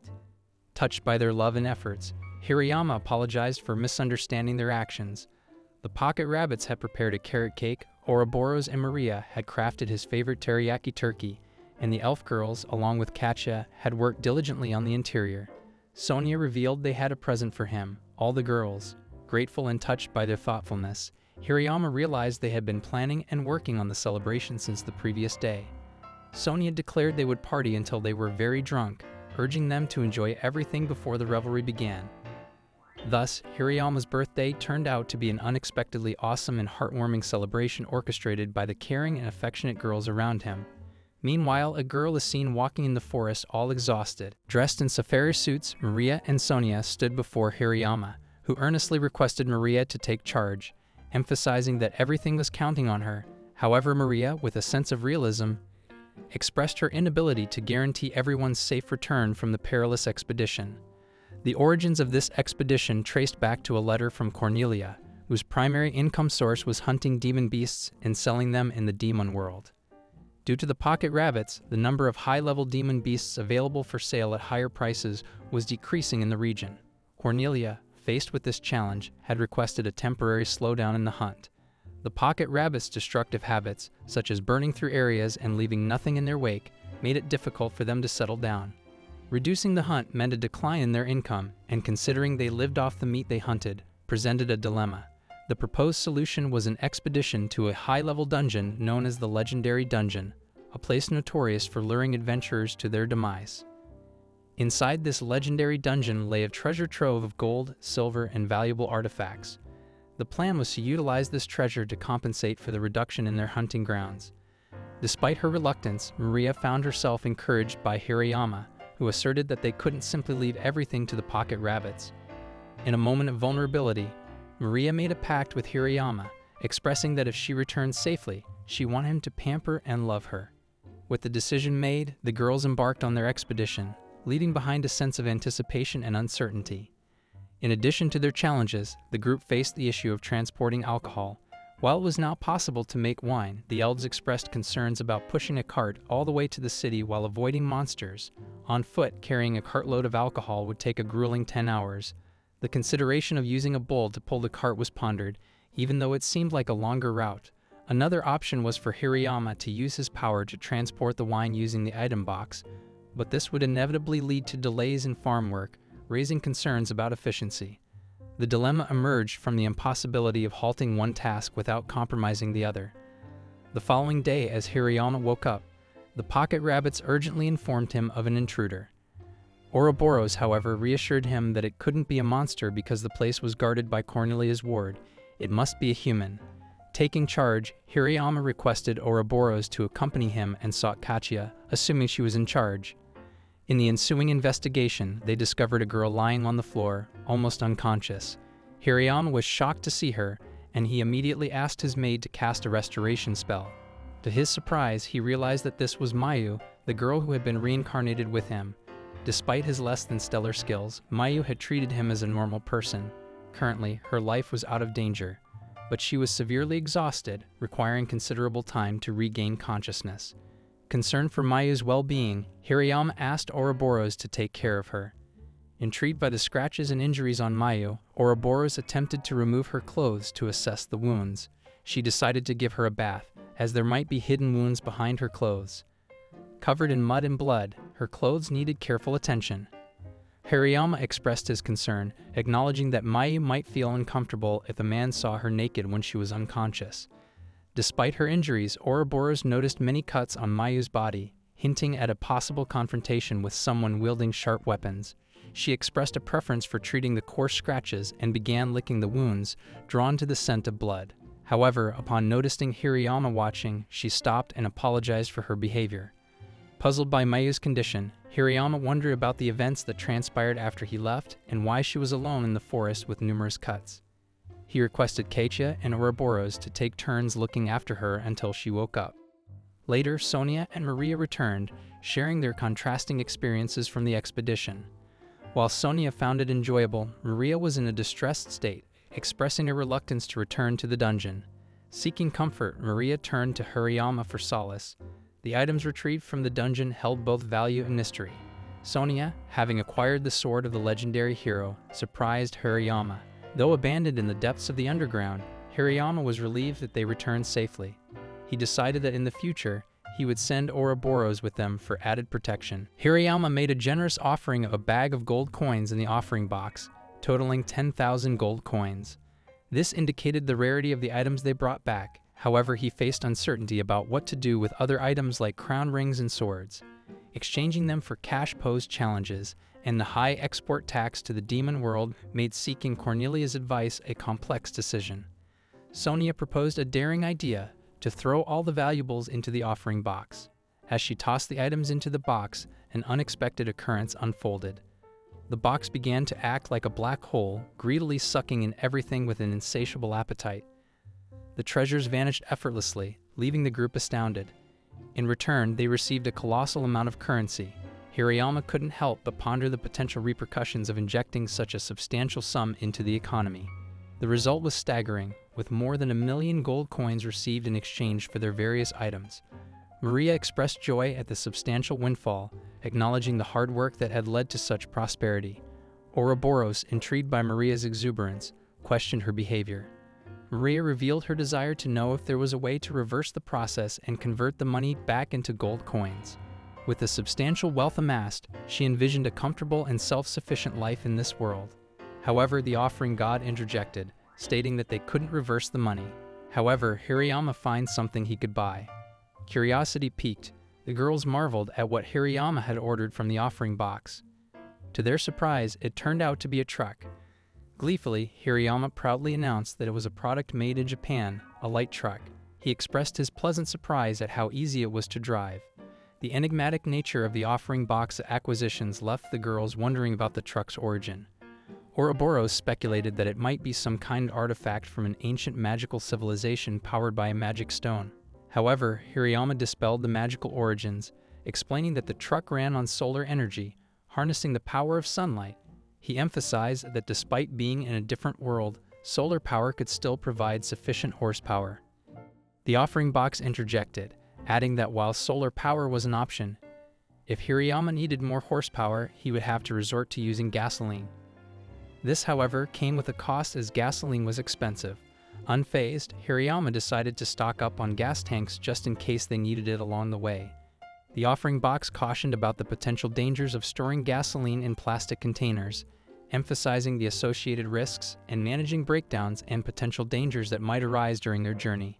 However, it assured Hariyama that, with its divine power, it could keep him out of harm's way.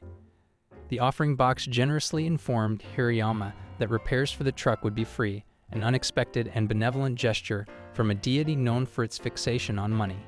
Hariyama couldn't help but marvel at the generosity, considering the offering box's money-centric nature. After acquiring the truck and gas cans, Hariyama found himself with 21,718 gold coins, feeling the pinch of newfound poverty. Maria humorously likened the transformation of the legendary hero's sword into a light truck.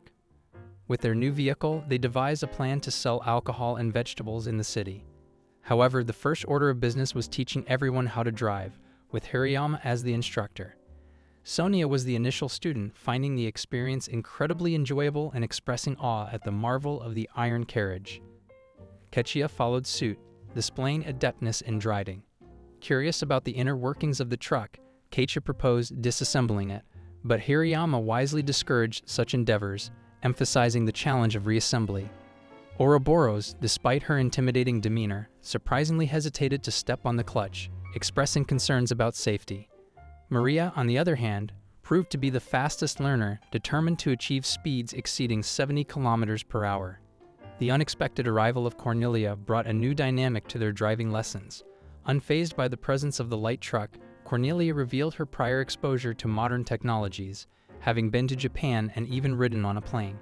She had worked in a restaurant run by a reincarnated individual, familiarizing herself with tanks, fighter planes, and the theories of relativity and nuclear weapons. Aware of the magic formula of the gods that shaped the world, Cornelia's nonchalant attitude towards the truck showcased her vast knowledge and experiences. As Hirayama contemplated the possibility of teaching elves to drive to address their transportation challenges, Cornelia diverted the conversation to the more immediate concern of having curry for lunch. On the fringes of the woods, Masashi Miyamoto found himself covered in bandages, a result of his recent struggles. He revealed that he had reincarnated into this world from Japan, where he underwent rigorous hero training. The arduous journey made him strong, but the challenges proved too daunting, prompting him to leave. Subsequently, he joined a criminal guild, engaging in nefarious activities until he encountered a group of formidable girls who handed him a severe beating. Facing a death sentence, he managed to escape and was en route to reunite with comrades who had similarly fled their training. As he observed a light truck approaching, Miyamoto questioned its presence in this fantastical world. Maria, known for her impulsive driving, took an unconventional route, opting for an escalator instead of using the brakes. Miyamoto, relying on his combat training, narrowly avoided a dire outcome. Meanwhile, Hirayama attempted to teach mathematics to Ouroboros, who seemed lost in contemplation, revealing the surprisingly low level of math in this world. Despite Hirayama's intention to delegate accounting tasks, the challenge persisted as even those with prior hero training, like Maria, and elite demons, like Ouroboros, struggled with basic calculations. Amidst this numerical conundrum, Keiichi brought news that Mayu had awakened. The girls eagerly surrounded her, with Hirayama extending a morning greeting and inquiring about her well-being. Mayu, waking up in the midst of the eclectic group, was taken aback by the familiar faces around her. The elite girls, the Elven maidens, and even the dwarf child all seemed part of an unlikely gathering. She recalled the tales of strife between the pocket rabbits and the elves, deeming it nearly impossible for such a diverse assembly to coexist, especially with the eccentric dwarf clan in the mix. Despite the apparent tension in the backdrop, Hirayama extended an invitation for dinner, casually asking if she was hungry. Mayu couldn't help but marvel at the warm and peaceful atmosphere, finding it strangely nostalgic. Tentatively, she admitted to craving pork with fried ginger, apologizing for what she perceived as an extravagant request. To her surprise, Hirayama reassured her, suggesting deviled boar meat instead. As a result of this unexpected turn, Mayu was taken aback. The mention of a tube of ginger paste, which is a common item found in grocery stores, came as a complete surprise to her. It was a jarring reminder of the farming expertise and resourcefulness that Hirayama would possess. It was impossible for Mayu to believe what she was seeing as she sat down to a steaming bowl of devil boar gingerbread and porridge. With the help of the elderly man's abilities, their surroundings had been transformed into a paradise filled with unexpected pleasures. Mayu found herself captivated by the realization that they had, in fact, served the gingerbread and porridge that she had requested. The aroma of the meal evoked memories, and she found herself captivated by the realization. Hirayama expressed her sincere regret and apologized for the fact that he did not have any cabbage to accompany the meat. She acknowledged that cabbage would have been an ideal complement to the meat. On the other hand, Mayu discovered that she was thoroughly enjoying the food, and she ended up eating the entire bowl. She was so moved by the flavor that she was unable to contain her tears and remarked that the food in this world had never turned out to be this delicious. She was overcome with a sense of melancholy, and she found herself appreciating the flavors that seemed to go beyond the confines of her memories. Although Mayu was experiencing a great deal of remorse for abandoning Hirayama, he reassured her and insisted that there was no reason for her to be concerned about the situation. That Miyamoto, who had not experienced a fate as terrible as hers, had forced her to do something was something that he understood. Hirayama's enormous generosity and the expansive warmth of his heart, which had earned him the admiration of all of the girls, were brought to the attention of Mayu, who expressed his concurrence. With her curiosity still lingering, Hirayama inquired once more about the scratches and wounds that Mayu had on her body. She disclosed that initially she had assumed the role of a wise mage. However, when she entered combat training as a hero, the expectations were high. There were a lot of expectations placed on her.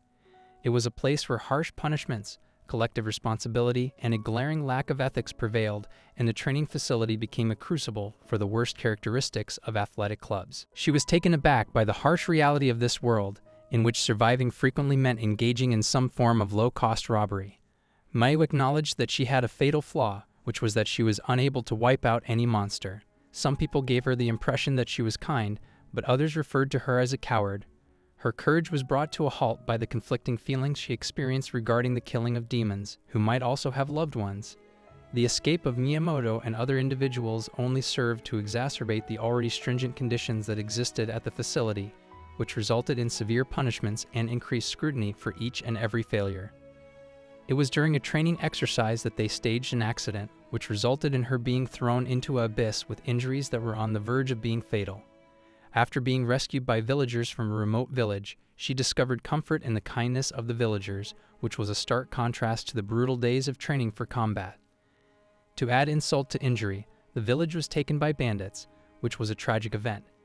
It was a valiant effort by Mayu, but one of the bandits proved to be too formidable. She ran away in an attempt to save her life, and as a result, she found herself in this fantastical world. While Mayu was recounting her arduous journey, Keiichi inquired about her plans for the future. This was in light of the fact that the village had been looted, and there was a great deal of uncertainty regarding the survival of the people who lived there. Mayu conveyed her understanding and gratitude, as well as her determination to find a way to assist her village even at this moment. Even though Hirayama made an effort to persuade Mayu to remain for an additional night, she ultimately decided to leave. With the intention of confronting the impending danger posed by bandits, Hirayama made the decision that they would go out the following day. The girls were giddy with excitement as they contemplated the possibility of facing off against challenges. Hirayama successfully convinced Mayu to stay for the night, and now she found herself in the midst of an unexpected culinary adventure. Mayu expressed surprise at the amount of effort that was put into making curry from scratch at the same time that she questioned Hirayama's decision to prepare curry for breakfast. Hirayama, who was feeling emotionally moved, expressed his happiness at finally being able to connect with people who held values the same as his own. Additionally, pork cutlets were included in the breakfast spread, which contributed to the more emotional atmosphere. They were already inside when Elisa and Cornelia arrived to join them for breakfast, and the aroma of curry was already calling to them. Cornelia was intent on devouring her pork cutlet curry when she expressed her desire to not be disturbed. Hirayama speculated that Lady Carolina might visit due to her ability to predict the future, but Cornelia was focused on eating her curry. It was then that Mayu made the discovery that Carolina was a demon lord. Cornelia disclosed that she had experienced instances of collapsing in the past when she was in junior high school. They continued to share anecdotes about their experiences in Japan. Mayu, who was taken aback when she found out that Carolina had appointed her to the position of curry minister in Hirayama's absence, made it clear that she was one of the individuals responsible for preparing today's curry. Alyssa inquired about Mayu's arrival, which resulted in Mayu providing a comprehensive presentation of her history. Cornelia, putting an emphasis on the fact that they had come to a decision together, suggested that they start their journey right away. After hearing the suggestion, Hirayama was taken aback and questioned whether or not she intended to join them. Sonia and her daughters were energized for the upcoming adventure by Ouroboros, who was unfazed by the situation and expressed her determination to retrieve the treasure that the bandit had stolen in order to supplement the family's income. Maria and Keiichi were given the instruction by Hirayama that the elves would take care of them while the rest of the group made preparations to embark on the journey using the light truck that had recently been acquired. In the meantime, festivities were in full swing in the spot where the bandit was hiding out. While under the influence of alcohol and feeling satisfied with themselves, the bandits took great pleasure in the notion that the village was almost entirely theirs. Following the king's decision to abandon the village due to its remote location, the villagers were left without the resources necessary to hire guards. An evil scheme was devised by the bandits, which consisted of killing all of the men and selling the women to slavers for financial gain. A member of the group who was more pragmatic, on the other hand, proposed an alternative strategy. This strategy would involve keeping the villagers alive, providing them with just enough food to survive, forcing them to work until they were exhausted, and reaping long-term benefits by establishing their hideout in the village. During the time that they were plotting, a bandit burst in and began yelling about the presence of dragons.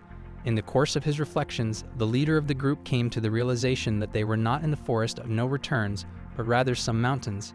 If there is only one dragon, the leader of the bandits claims that he will be able to easily handle it on his own. It turns out that there are a lot of them, and they are very large. It was a relentless onslaught of dragon zombies that the bandits, in their inebriated state, were unable to withstand, and this marked the crushing defeat and punishment of the Dark Devil Dragon. When Ouroboros demanded that they hand over the money, the terrified robbers reluctantly complied with his request, hoping to be forgiven. With a strong desire to make a contribution to the lesson, Sonia joined the mix. Cornelia gave the order to unleash a powerful attack known as the Black Dragon Roar, which caused shockwaves to be sent out and caused damage to the mountains that were in the surround area. With her full recovery under her belt, Mayu unleashed her strength, resolute in her commitment to safeguard Hirayama. As soon as the leader of the robbers was recognized by Ouroboros, she revealed that he had been a police officer in the past. He was a once honorable warrior who had now turned to a life of crime. The transformation of the former sword saint into a thief was a revelation to Ouroboros, who was aware of the rumors that was circulating about the problems that were occurring in the capital. The idea of capturing the leader alive rather than killing him was proposed by Alyssa. They would hand him over to the adventurers, Hirayama said, indicating that they agreed with this. Despite the fact that he was resigned to his fate, the defiant thief issued a challenge to them to fight, stating that he would rather die as a warrior. Cornelia, who was wary of the formidable combat skills possessed by the former sword saint, entrusted Hirayama with the responsibility of handling the situation, while Mayu expressed her concern for him personally. At the same time that Sonia was assuring Mayu, she affirmed that Hirayama's strength was the unquestionable greatest. Through a swift and decisive confrontation, Hirayama easily prevailed over the former sword saint, thereby ensuring that the group would emerge victorious. The group that had emerged victorious bound the bandits who had been defeated and then presented them to the villagers. The villagers presented the group with 200 gold coins as a token of their gratitude for the liberation from the bandits' oppression. The treasure that was taken from the bandits was estimated to be worth more than 9,000 gold coins, which was a significant boon for the villages that were involved. By the time the bandits were defeated, Mayu had the impression that her mission had been successfully completed, and the village was now at peace. Due to her appreciation for Hirayama's leadership, she contemplated the means by which she could repay him. This 29-year-old man evoked feelings that she had never experienced before, despite the fact that she is typically reserved. Once they were back at the house, Hirayama acknowledged Mayu's ability to perform mathematical tasks and appointed her to the position of accounting manager. Their accounting situation was significantly improved as a result of her abilities. In order to commemorate their accomplishment, the group indulging in a massive drinking party and taking pleasure in their triumph. At some point during the course of the night, Hirayama was taken aback when he found Mayu lying on his bed. Although he suggested that she go back to her own bed, Mayu informed him that she would prefer to sleep next to him. For reasons related to her age, Hirayama declined, stating that he was unable to have sexual relations with a high school student. When Mayu was upset, she questioned why he had a problem with sleeping with a girl who was in high school. Due to the fact that she was under the age of 18, Hirayama made it clear that it was inappropriate. Next, Mayu made a startling revelation. Despite the fact that she appeared to be 16 years old, she was actually 20 years old. In her explanation, she mentioned that she had been in a unique location where time moved in a different way, and that the passage of 1 year there was equivalent to the passage of just 2 days in another world. Hirayama acknowledged her as a grown woman dressed in a school uniform, despite the fact that he was uncertain about everything. Uncertain of the truth, he admitted that he liked her, and with that, their unconventional family expanded by one more member. The addition of Mayu, who has been reincarnated from the same world as Hirayama, has allowed Hirayama to devote more of their attention to farming, which has resulted in an increase in their overall productivity. Everything related to work, housing, housework, and distribution is operating without any problems. Now that they have finally established a foundation for their lives in this location, the slow farmer life of Hirayama is about to start. Cornelia-sama told him that she needs him to stay with her for a little longer today because it is the time to unseal the demon god. Cornelia indicates that she will go alone and that this battle can be dangerous for everyone except for her and Hirayama. Maria offers that she will join her if that is the case, but Cornelia declines and says that she will go alone. Cornelia reassures Hirayama that it is nothing serious and that the only thing that will be destroyed is the world due to the return of the demon god. Hirayama is surprised that he will have to go without them, so he asks Cornelia if it is a bad thing if the demon god returns. As they travel, they arrive at a serene and stunning island. In addition, Cornelia asserts that there is a demon god who was brought into existence by the corporation of the 12 demon lords. There is a possibility that the Black Knight, which is the remnant of the demon god, will come back to life if it is left unoccupied. It was initially the 12 pillars who were responsible for managing the island, but now it is only Cornelia who is in charge of doing so. Maria, the succubus, was born and raised in the human world. She is a member of a race that is persecuted in the demon world due to the political situation that exists there. Due to the fact that the island contained remnants of the demon god, it was made inaccessible to all demons, with the exception of the demon lords. As a consequence, she was not allowed to return. At this time, Cornelia is solely responsible for handling the situation concerned. Cornelia's efforts to make the island a safe place for succubus refugees to live are greatly appreciated by Hirayama. Hirayama mentions that he has some errands to run after Cornelia has left for home. These are tasks that Maria has requested that he complete. As he makes his way to the succubus settlement, he is taken aback to discover that the people who live there are emitting a potent odor, which is the complete antithesis of Maria's allure. Within their midst, he comes across two intrepid individuals who, similar to Miyamoto, manage to evade the training. Both Muroka and Sakagami, who are currently in charge of the village, are originally from a different world. The fact that Sakagami possesses a cheat skill that enables him to generate gold makes it easier for him to evade and escape from training. After discovering the island, he was under the impression that if he controlled the succubus refugees who were seeking asylum, he would be safe. When Muroka inquires about the menacing Black Knight, Sakagami responds that it will not cause any harm to them unless they demonstrate hostility. Sakagami also expresses his desire to amass power in order to bring their demon lord back to life. In order to establish his authority over the succubus, Sakagami assumed command of all of the trading routes that were located on the remote island. He took advantage of the creature's dependence on these goods because he was aware that having access to resources was essential for the creature's continued existence. An appearance of gold was all that was required to convince all of the merchants to support their cause. That power and wealth are of the utmost importance in this world is something that Sakagami stresses to Muroka. Since Sakagami is responsible for the creation of this paradise-like setting, Muroka is grateful to him. According to Sakagami, however, any attempt at physical intimacy with the succubus would be detrimental to their dominance and should be avoided at all costs.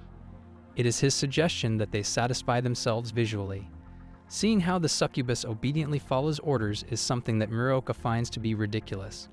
When Hirayama thinks back on his history, he considers the majority of the heroes in his class to be scum, with the exception of Mayu. In the course of his investigation, he finds out that Sakagami's father, who is proud of the fact that their industry is known for exploiting workers, is the owner of the black company for which he had previously worked. Muroka gives the succubus the instruction to have Devil's Black Rose ready within a week, despite the fact that Sakagami has given him orders. Hirayama is recognized by an elderly succubus who cautions him to refrain from tormenting them moving forward. Sophia-sama, the chief of their village, is the name she uses to tell people about herself. As the girls rush to assist Sophia, they notice Hirayama and immediately inquire as to whether or not he is a member of them. There is an attempt made by Hirayama to clarify that he is not associated with Sakagami and that he is merely looking for Sophia, Maria's mother, who passed away. Sophia is questioned by Hirayama regarding the response of the succubi to the demands made by Muroka and Sakagami. She goes on to explain that in order for succubi to generate power, they must regularly consume sperm. The succubi are dependent on the Devil's Black Rose, which is a flower that is harvested annually on the island. Muroka and Sakagami are the ones who control the island, and they take advantage of this dependence. Due to the fact that it possesses medicinal properties, this flower is extremely valuable and serves as the primary source of income for the villagers. Without the Devil's Black Rose, succubi, like Maria, are weakened despite the fact that they are not particularly strong. It is unclear to Sophia whether the two men have any connections to the world of demons. It is Hirayama's decision to confront them, but she is aware that this will only be a short-term solve. In order to assist the succubi in regaining their abilities, Sophia proposes that they take on the spirit of another individual, particularly a powerful individual such as himself. In spite of the fact that there are close to 150 succubi, Hirayama chooses to assist only the young girls, which number somewhere around 100. In spite of the difficulty, he uses the Night Emperor skill for 3 days and nights, and he is able to successfully restore the powers of the young succubi. As soon as he steps outside, he is confronted with an unexpected sight: more than 100 additional people. Sophia discloses that there are 10 additional villages on the island, and if all of the young succubi are counted, the total number of succubi on the island goes up to almost 1,000. In response to his feelings of being overpowered, Hirayama activates a new ability, fully aware that it will come at a significant cost. The Night Emperor transforms into the immortal Emperor of the Night, and he accepts the newfound power with a resolute determination to not retreat or falter in the present moment. Maria tells to the other girls that Succubus possesses a powerful desire for closeness and intimacy. In a state of nervousness, Mayu inquires as to whether or not they are concerned about Hirayama's participation in activities that are not appropriate. In response to any concerns, the girls say that they are completely unconcerned about the situation. Mayu acknowledges that she is experiencing some peculiar feelings regarding it, but she does not find the concept to be objectionable. While this is going on, Hirayama is able to successfully manage 1,000 partners thanks to the enhanced effectiveness of his Emperor of the Night skill. After successfully regaining their strength, the Succubi are now prepared to confront the group led by Muraoka. In response to Sakagami and Muraoka's inquiry about the Black Rose of the Devil, Sophia vehemently refuses to give them their harvest. Muraoka, who is taken aback by this resistance, makes fun of the group of Succubi, who appear to be powerless, and belittles them for not being able to defeat a group of goblins. The first person he threatens to kill is Sophia, as an illustration. The young Succubus, on the other hand, launches a full-force assault on him, and one by one, the rest of the Succubi join in, bringing him to the ground with their brutality. Sakagami, who utilized his cheat skill to create a gold golem, is the next person they intend to take against. Despite the fact that the Succubi are terrified, Hirayama confronts him and tells him that he cannot claim to be the strongest unless he can match Cornelia's strength. The golem vanishes, and it is now Sakagami's turn to take the initiative. Sakagami is perplexed by the fact that Hirayama is an elderly man, as he is unable to comprehend how someone of his age could possess such power. As Muraoka continues to intensify his assault on Sophia, he begins to use magic on her body and threatens to tear her apart. When the Succubi are brought to their knees, they appear to be defeated.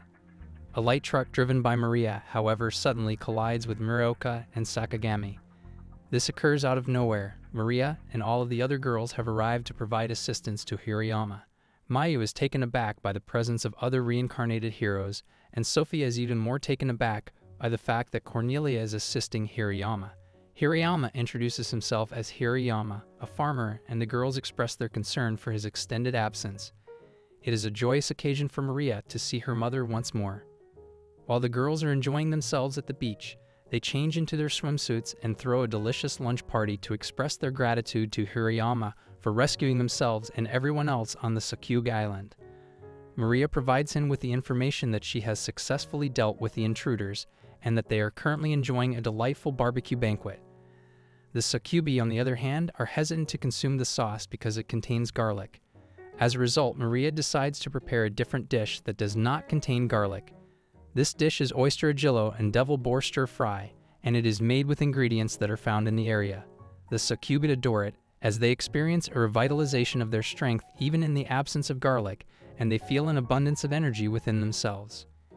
It is Hirayama's expectation that during the after-party, everyone will most likely drink until they pass out. Due to the fact that he has spent time with almost everyone on the island, the only person who could still be in his room is Sophia. Normally, he would find someone new in his room afterward. As he enters his room, he discovers Sophia sleeping on his bed, despite the fact that he has been under the impression that no one will come this time. She goes on to explain that Succubi are naturally attracted to powerful individuals, and that he was the one who piqued her interest during the afternoon battle. Her needs must be met, despite the fact that she is getting older. The transformation of Sophia into a stunning young woman comes as a surprise to Hirayama, who is hesitant about discrimination.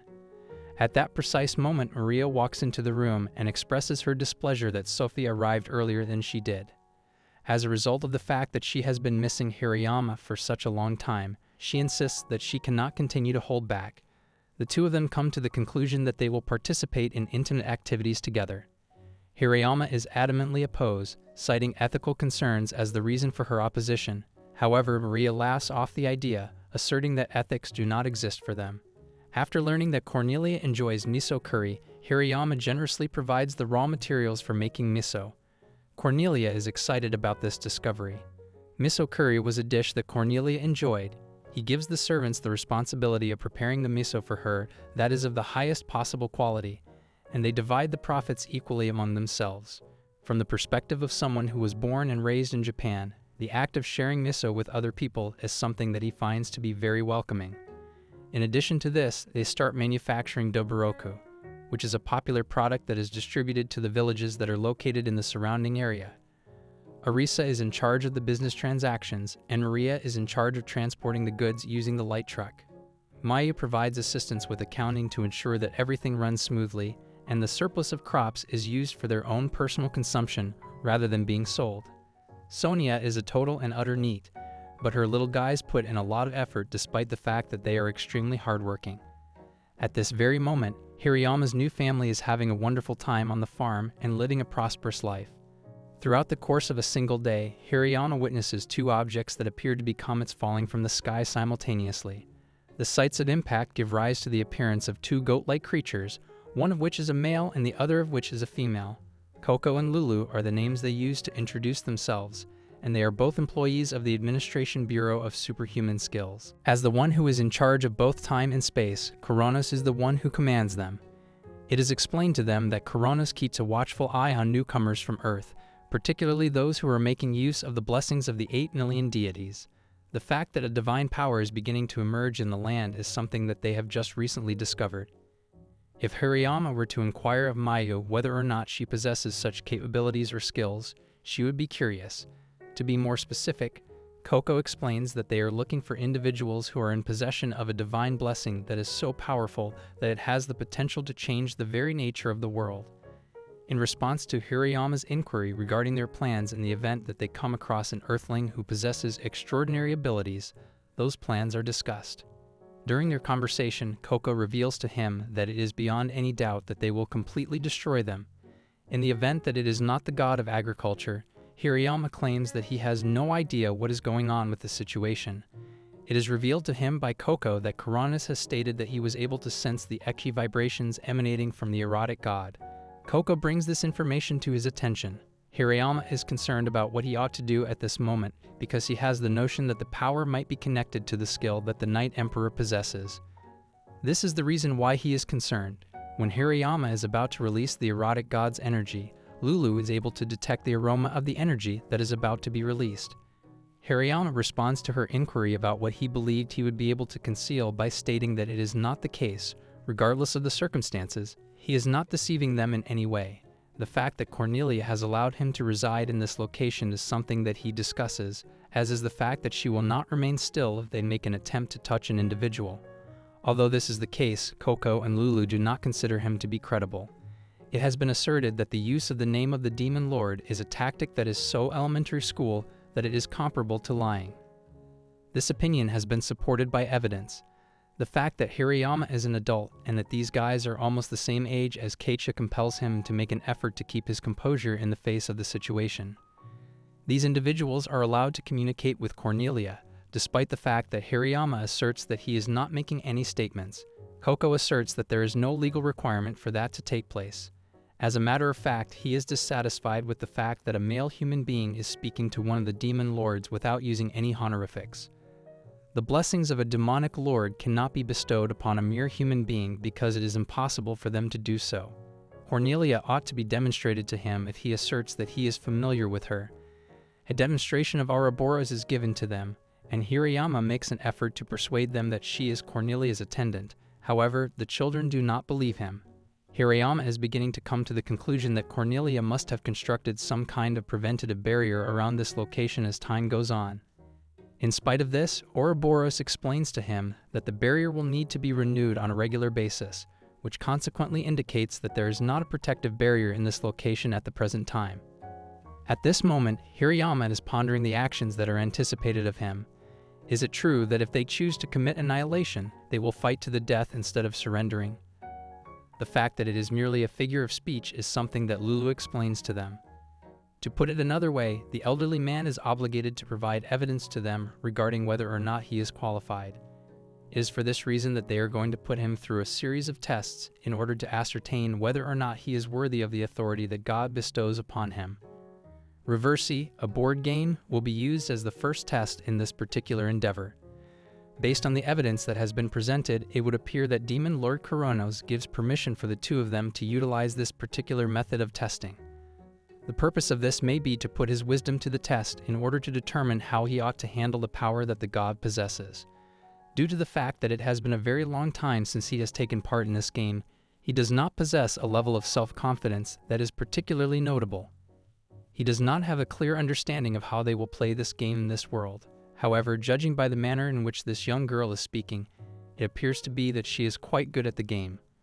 On the other hand, his performance is, at best, equivalent to that of an average person. Coco and Lulu make fun of him because of his poor performance in this game. Both of them are frustrated with him. On the other hand, the game will start at last once the color has been chosen after it has been determined. The end result is that Hirayama emerges victorious over Lulu on multiple occasions.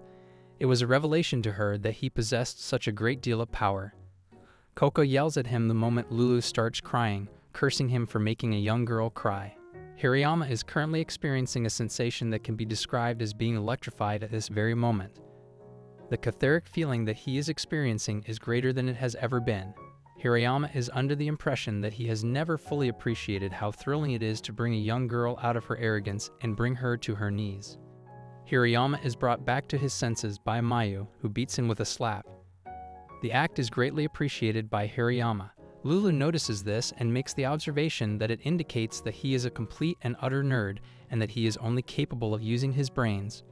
Coco expresses his anger and explains that he must pay for causing his sister to cry. He also mentions that he will be confronting him in the future. There will be a cooking competition as the second test. Coco is self-assured in his ability to cook, and it would appear that Coronas has a strong preference for earth food. It has been determined that Coco is qualified to serve as Corona's personal chef, as a result of the fact that Coronas is an impatient master. Immediately after they begin cooking, it becomes a competition to see who can prepare an earthling dish first. In the end, the winner will be determined by speed. In the midst of Coco's cutting, Hirayama has already set his pot on fire, and he triumphs with relative ease by making use of a meal that has already been prepared. The third test is supposed to be a test of strength. According to Lulu, they will at long last have the opportunity to witness him pleading and crying. The fact that they are the most trusted retainers of Coronas leads them to believe that they must possess a level of strength comparable to that of Ouroboros. They do not raise any objections to the fact that it is a two-down situation. During the beginning of the battle, Hirayama is holding his hoe in front of him. When Coco and Lulu see his power, they are terrified because they have realized that he is not the weakling they had previously believed him to be. Cornelia, in the meantime, arrives at the party and makes a statement that she can detect the aroma of sweet curry. Both Coco and Lulu are frightened when they see her. Cornelia takes note of them and expresses some dissatisfaction with the fact that the curry does not contain any meat. However, she takes pleasure in eating it regardless. Cornelia becomes aware of the two intruders and realizes that they are retainers of Coronas as she observes them. She extends her apologies, stating that it was an error on her part and that she ought to have taken into consideration the expiration date of her barrier. In her capacity as a close friend of Coronas, she urges Hirayama to extend forgiveness to them on her behalf. Along with Coco and Lulu, they apologize. Lulu is astonished by the fact that Hirayama possesses both mental prowess and physical strength, and she feels that it is unfair to her heart. She asserts that she is going to put her in her place not only physically but also emotionally. After Cornelia discovers that Coco is capable of preparing food from the earth, she invites them to accompany her and suggests that they prepare a massive feast as a means of expressing their regret. This evening, later on, they throw a massive party in the living area of the house. Food preparation is the responsibility of Coco and Ouroboros. The presence of another male in the home is something that Hirayama finds to be invigorating. Lulu is on Hirayama's bed when he goes to bed early and discovers her there. It is his last examination, according to her. Lulu divulges the fact that she is 200 years old and has the ability to alter her body in any way she chooses. By doing so, she is able to persuade Hirayama to engage in intimate activities with her. The following morning, when they awaken, Lulu recounts that the previous night was an extraordinary one, unlike anything she has ever experienced before. The impression is that Hirayama has been successful in putting her in her place. As soon as Hirayama comes to his room's window, he is convinced that he has forgotten something very significant. They are going to throw another party later on that same evening. When Hirayama goes to his bed, he discovers Coco already there. The fact that Hirayama is an experienced fighter in bed is something that Coco mentions that Lulu told him about. According to Hirayama, there is a significant issue at hand, and he makes it clear that although he is a supporter of LGBT individuals, he is not one of them personally. Coco reveals that he has been afflicted with a curse. the tragic story of a young man who was discovered in the cursed spring, deep in the hinterlands of the magic world, is the source of everything that has happened. Since that terrible event, the curse has made it so that any woman who takes a bath in that spring will magically transform into a male. When someone takes a bath in warm water, they experience a momentary return to their form before the bath. Coco transforms into a stunning woman by pouring a bucket of hot water over his head and then letting it soak in. According to Coco, he is aware that Hirayama is concerned about their youthful appearance, which is why he attempted to alter himself. Coco inquires as to whether or not it is enough. Hirayama is happy that he has shown the twins the power of an adult. While they are talking about how they will be coming back, Lulu gives him a kiss on the cheeks. When it comes to the next occasion, Coco recommends that Hirayama to make water that has been infused with the fire of hell itself. In spite of the fact that they were mischievous, the twins took their responsibilities seriously in the end, so Hirayama is looking forward to having them back. With Cornelia's assistance, they were able to successfully make soy sauce, which was a process that was very similar to the one they used to make miso the previous time. Hirayama makes the shocking discovery that there is a sea in the distance, which brings him one step closer to realizing his dream of preparing a sashimi platter that is composed entirely of the ingredients that are found in this world. Kachiya has constructed an impressive chicken coop, which Hirayama finds appealing. As a result, Hirayama finds out that there are creatures in this world that resemble chickens. His list of things to do includes purchasing chickens, and he is successful in purchasing some eggs and other items of a similar nature. With regard to the primary structure, it is getting very close to being finished, but Kachiya has not yet finished the interior design. The responses have not been particularly encouraging, despite the fact that we have asked around for suggestions.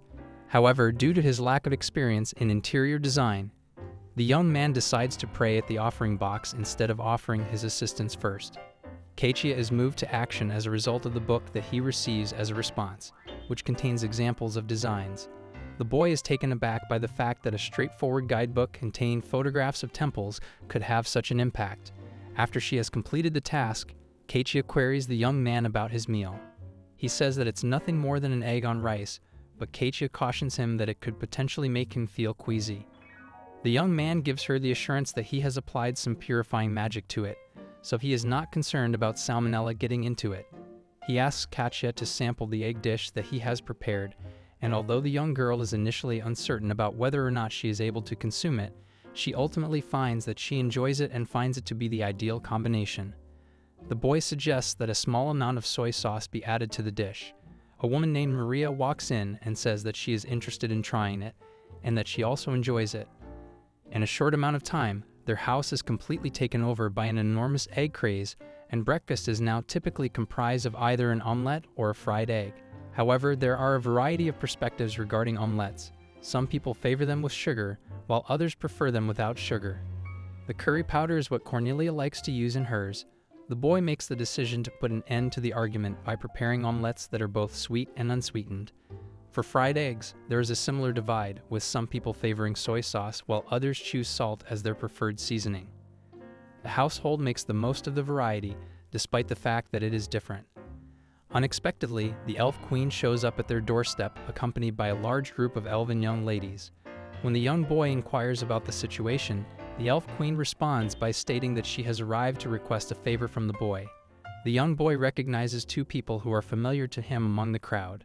She conveys to him that she is carrying a request from them, as the elf queen has informed him. In the form of elven farmers, they have brought in new residents to their community. In spite of the fact that the elves have been making significant advancements in a variety of domains, such as the construction of structures and waterways, the most recent additions, who asserted that they were apprentices, were the ones who were present during the passionate night. It would appear that they were unable to fully forget the experience. Nevertheless, the young man is not the same person he used to be, and he is aware that he cannot force them to leave. He is a formidable opponent thanks to his Lord of the Night Mark 0 skill, which is empowered. When compared to an entire island population of Succubus, a small number of elves is nothing. At this point, the challenge is to find a place where these girls can set up their beds. Their brand new home is finished, and the young boy is ecstatic about it. A shrine, a kitchen, a bathroom, and a toilet are all located on the first floor of the building. In addition to that, there is a large living room or party room where they have been having a good time. It is easily able to accommodate approximately 30 people. Another party room can be found on the tatami floor, which is located upstairs. A sizable bedroom and several private rooms can be found on the second floor. The young boy is overjoyed by the design, which is in the style of Japan and brings back memories of their home in Japan. In her explanation, Keiji explains that the previous room is perfect for standing while eating, whereas this one is perfect for sitting, having a drink, and unwinding. In addition, they have a courtyard that is ideal for hosting parties outside. After that, Keiji demonstrates the enormous bathtub to them and explains that there is a rationale behind its size. After making their way to the second floor, they discover a roomy bedroom that is reminiscent of an old-fashioned love hotel, complete with a round bed. As Katya reveals, she discovered a room that was very similar to the one he gave her in the Japanese book, and she included all of the accessories. She opens a drawer and pulls out a few items, including a few items that are pink in color. The young man is taken aback and inquires where she obtained them. Sonia informed Keiji that she had seen them in the catalog, and Keiji mentioned that she was going to the shrine. As a result of the fact that they had some cash left over after the construction was finished, she made the decision to go all in. The boy is adamant that the pink things are not permitted to be touched. Keiji reveals that she obtained additional items from the shrine. She also pulls out a massive massager and mentions that she saw them in the magazine that he gave her. She also mentions that there was a room that contained these. Sonia tells everyone that the massager feels amazing the following morning, and she does so with a lot of enthusiasm. In a manner that is identical to how Katya had described it, she continues to emphasize how incredible it already is. Hirayama is taken aback by this information, and she immediately consults Katya to determine whether or not she has made use of it. When the young girl responds, she mentions that Mayu had a similar one in Japan, which piques her interest. This is the beginning of her response. Her question is centered on the massager that she is using, in the hopes that they have only used it for the purpose for which it was intended, which was to massage. Hirayama is hoping. Maria and Ouroboros have both indicated that they would be interested in making use of the massager in each of their individual experiences. The massager craze has completely taken over the household and is running the show. In a typical scenario, each and every one of them would be all over Hirayama at this very moment. However, everyone is currently preoccupied with the brand new massager. Hirayama is of the opinion that it would be a pleasant experience to have a brief period of peace and quiet every once in a while. This would finally make it possible for him to get a good night's sleep and rid himself of the exhaustion and tranquility that he has been lacking. In spite of the fact that a week has passed, the fact that there is only one massager is still the case. Although Hirayama is curious about whether or not they pass it in between them, it seems that they are still going strong. This is despite the fact that they are still going strong. He was under the impression that they would lose interest and come back in a very short amount of time. If you put it that way, it is a little bit depressing to think about the fact that the boy is contemplating whether or not he has truly lost to a simple massaging wand. But when you put it that way, it is a little bit depressing. The young boy eventually becomes aware of a voice that asks, "Is it the power you desire?" As time goes on, during the course of their conversation, he is having a conversation with a massive Lord of the Night, who claims that he will grant him the power that he desires. In addition to reaching a higher level of his ability, Lord of the Night, he has also started to acquire Night Lord's breathing, which is an additional power that has become active. The young boy in his hand experiences a power that appears to be beyond explanation. The technique that was utilized by the individual who was formerly known as Gold Fingers has been replicated in this new skill through the use of a replication. Having this ability enables one to obtain information regarding the existence of the man. A knock is heard at his door, and Sonia and Ouroboros are present to answer it at that precise moment. They claim that they have become increasingly bored with playing with the toy, and as a result, they have made the decision to sneak back in. The young man is of the opinion that the present moment is the perfect opportunity to put his very recently acquired skill to the test. Ouroboros explains that she has been by her master's side for a considerable amount of time, and she believes that she has a good understanding of him by this point. This is despite the fact that the girls are a little anxious about being able to witness his excitement. He is in possession of a great deal of power, and up to this point, no one has been able to compete with him in terms of power ability. In the same way that they have done in the past, they are going to take this individual.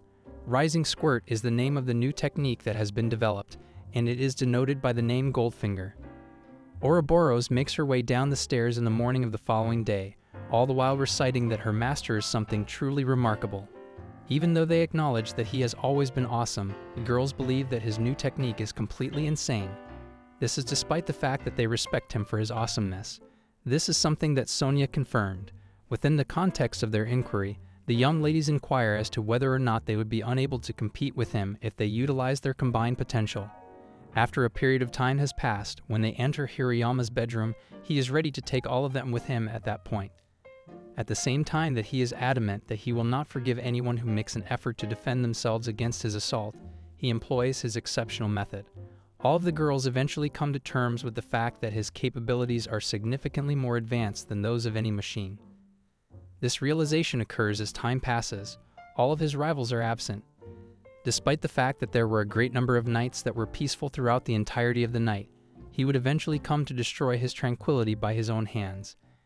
In response to the sound of someone knocking on the door, the young boy leaves the house. That is the name of Cornelia. Considering the late hour of the night, he makes an inquiry about the reason she is present in this location.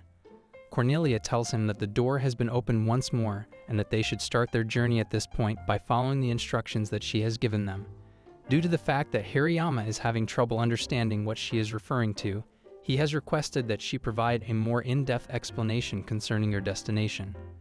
Cornelia informs him that they will be traveling to Japan, and he is surprised about the news. It's hard for Hirayama and the others to believe that they've actually arrived in Japan after traveling all the way there. Cornelia claims that there is a gate in her castle that can occasionally connect the two worlds, and that gate was fortunate enough to be open at the time. Her revelation of the shocking truth that the gate is connected to the restaurant in Sapporo where she worked a long time ago is a revelation that she makes. It would only happen once every 10 years for the convergence to take place. A young boy recognizes Cornelia and refers to her as his great-great-great-grandmother while they are both at the restaurant. When the girls realize that this is the world that the boy and Mayu had come from, they are completely taken aback. Hirayama inquires of Cornelia the reason behind her decision to bring them along with her this time. She makes a gesture toward Mayu and says that, considering her status as a student, she is of the opinion that she ought to be sent back to her house. But when it came to other people, such as Miyamoto, she would not even bother to make an effort. That, in Mayu's opinion, is correct. Cornelia responds to Hirayama's inquiry about him by telling him to do whatever he pleases. At the end of the day, he is an adult, and he has the ability to choose his own destiny. Mayu is under the impression that she would like to remain with Hirayama. However, it is not as if they are engaged or anything like that, so she will have to return sooner or later. Her sadness stems from the fact that she believes this to be the final goodbye. They use the metal from their armor and sword to smelt new metals. The rabbits have pretty rigid and sharp teeth, which are handy for smelting. Furthermore, they can hollow out the wooden tablewares. Their bodies are rather small, so they are most suitable for detailed jobs compared to humans, and despite that, rewarding them with even a single carrot would be enough to satisfy them. To put it simply, they are ridiculously useful. Hirayama has finished repairing the hut in a single day. To protect the warehouse against thieves and rats, he has assigned the best pocket-sized rabbits as guards. He celebrates moving into this new shack. The rabbit asks what he means by celebrating. Hirayama assures them that they will like it. He cooks a nice meal for them, which is a special curry made with boar, carrots, and Japanese curry roux. The rabbits love it and ask for more. Hirayama doesn't even get a single bite. He is wondering what he will eat now. He sees a small rabbit girl sleeping next to him. He pats her to thank her. The next day, he wakes up even past lunchtime. He asks the rabbit to wake him up early next time. Later, he finds out that the rabbits have left without any kind of notice. He starts working on his farm all by himself, slicing a piece of meat and cooking lunch for himself. He is feeling depressed, missing the rabbits. He says, where did they go off to? Soon he sees a rabbit girl who has size like a normal human being, is carrying all the little rabbit girls in her hand and thanks Hirayama for taking care of her children. He asks her who she is. She tells him that her name is Sonia. Her appearance makes him think that she is the queen of rabbits. He asks her why she has come here. She tells him that the kids told her they found a place that produces amazing carrots, so they are moving to a new den here. Hirayama thinks if they will provide him with the meat, he will have no complaint. The queen says she is looking forward to knowing him, and so the number of people living there increased further. Later, Hirayama says he should start conserving his seasonings because he has run out again. Lying on the floor, he says the sweetness of carrots stands out more without this. All the meal will still be delicious. However, Hirayama thinks it's super delicious. It is a shame that he has no seasoning. He thinks he would have a barbecue if they had more people, and some sweet and salty yakiniku sauce would go perfectly with the meat. He wishes he could get his hands on some Japanese seasoning. Suddenly, he gets a new skill activated, Goods from Other Dimensions level 10. He can hear the sound of something being teleported. Soon, a shrine and an offering box that say Abundance of Harvest appear. Hariyama wonders why this is here. Suddenly, a voice of the god of abundant harvest comes from the box. It says as he is the master of agriculture, consorting with him is within his range of ability. Hariyama has no idea what is going on here. Why did the good skill summon the harvesting god? The voice says it is natural for him to doubt his words. Hariyama wonders if it read his mind. The voice says, cultivating a bountiful harvest would be a child's play for me. To achieve that alone should be enough for him. Tomorrow, living a comfortable life is paramount for most, but it would trouble me if he had stopped farming. Hariyama wonders if he sucks that much at farming. Anyways, Hariyama says he wishes to receive some seasoning. The voice tells him that it can easily provide him with some seasoning. Hariyama thinks it is great and asks what he has to do. The harvesting god gives Hariyama something that looks like a gift catalog for a wedding and asks him to open it. He opens the seasoning section, but he is shocked to see that it costs money. The harvesting god tells him there are not a lot of farmers that worship him these days, and due to this fact, he is broke. Hariyama wonders if gods even have a use for money. The harvesting god tells him the currency of this world would be converted into Japanese yen once it is deposited in the box. Hariyama turns back to Sonia and asks if she has some money by any chance. She said they do not really take part in trading culture, but they have a bag of gold coins that they collected from the corpses. She gives him the bag full of coins and says she will want a carrot in return for this bag. Hariyama drops a gold coin into the offering box, and his credit appears as 1 yen. He is shocked to see that. The harvesting god says that is how it works, but Hariyama is angry, thinking it's ridiculous. Because palm-top rabbits are known for their reliance on instinct when it comes to intuition, Elisa claims that there is no better place to earn money than this despite the fact that there is no other place. They are unparalleled, and in many kingdoms, in order to prevent them from betting on competitions, they have been prohibited from doing so. Her prediction has come true. They have emerged victorious in the wager. Observing this makes Hariyama feel foolish for actually carrying out his duties, but he is relieved that things are beginning to improve. They make a purchase of a seafood meal, which they adore, and despite the fact that they have made a small expenditure, Sonia's instincts continue to succeed, and their stockpile grows to approximately 200,000 yen. The chief executive officers of Sakagami Industries, Akira Sakagami and Loki Jodo, a giant in the e-commerce industry, Kiji Murazato, are present. Kiji is perplexed as to why the common people always eat at such filthy establishments. Akira expresses her regret and explains that the racetrack does not have any other dining establishments.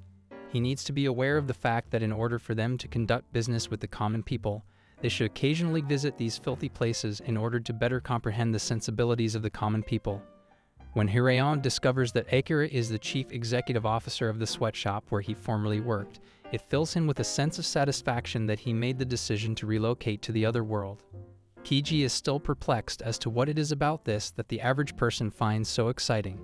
Afterwards, he inquires about the child with blue hair and the high school student who were sitting in close proximity to them. Has he taken a liking to someone else again? Akira asks with a smile that is reminiscent of villain.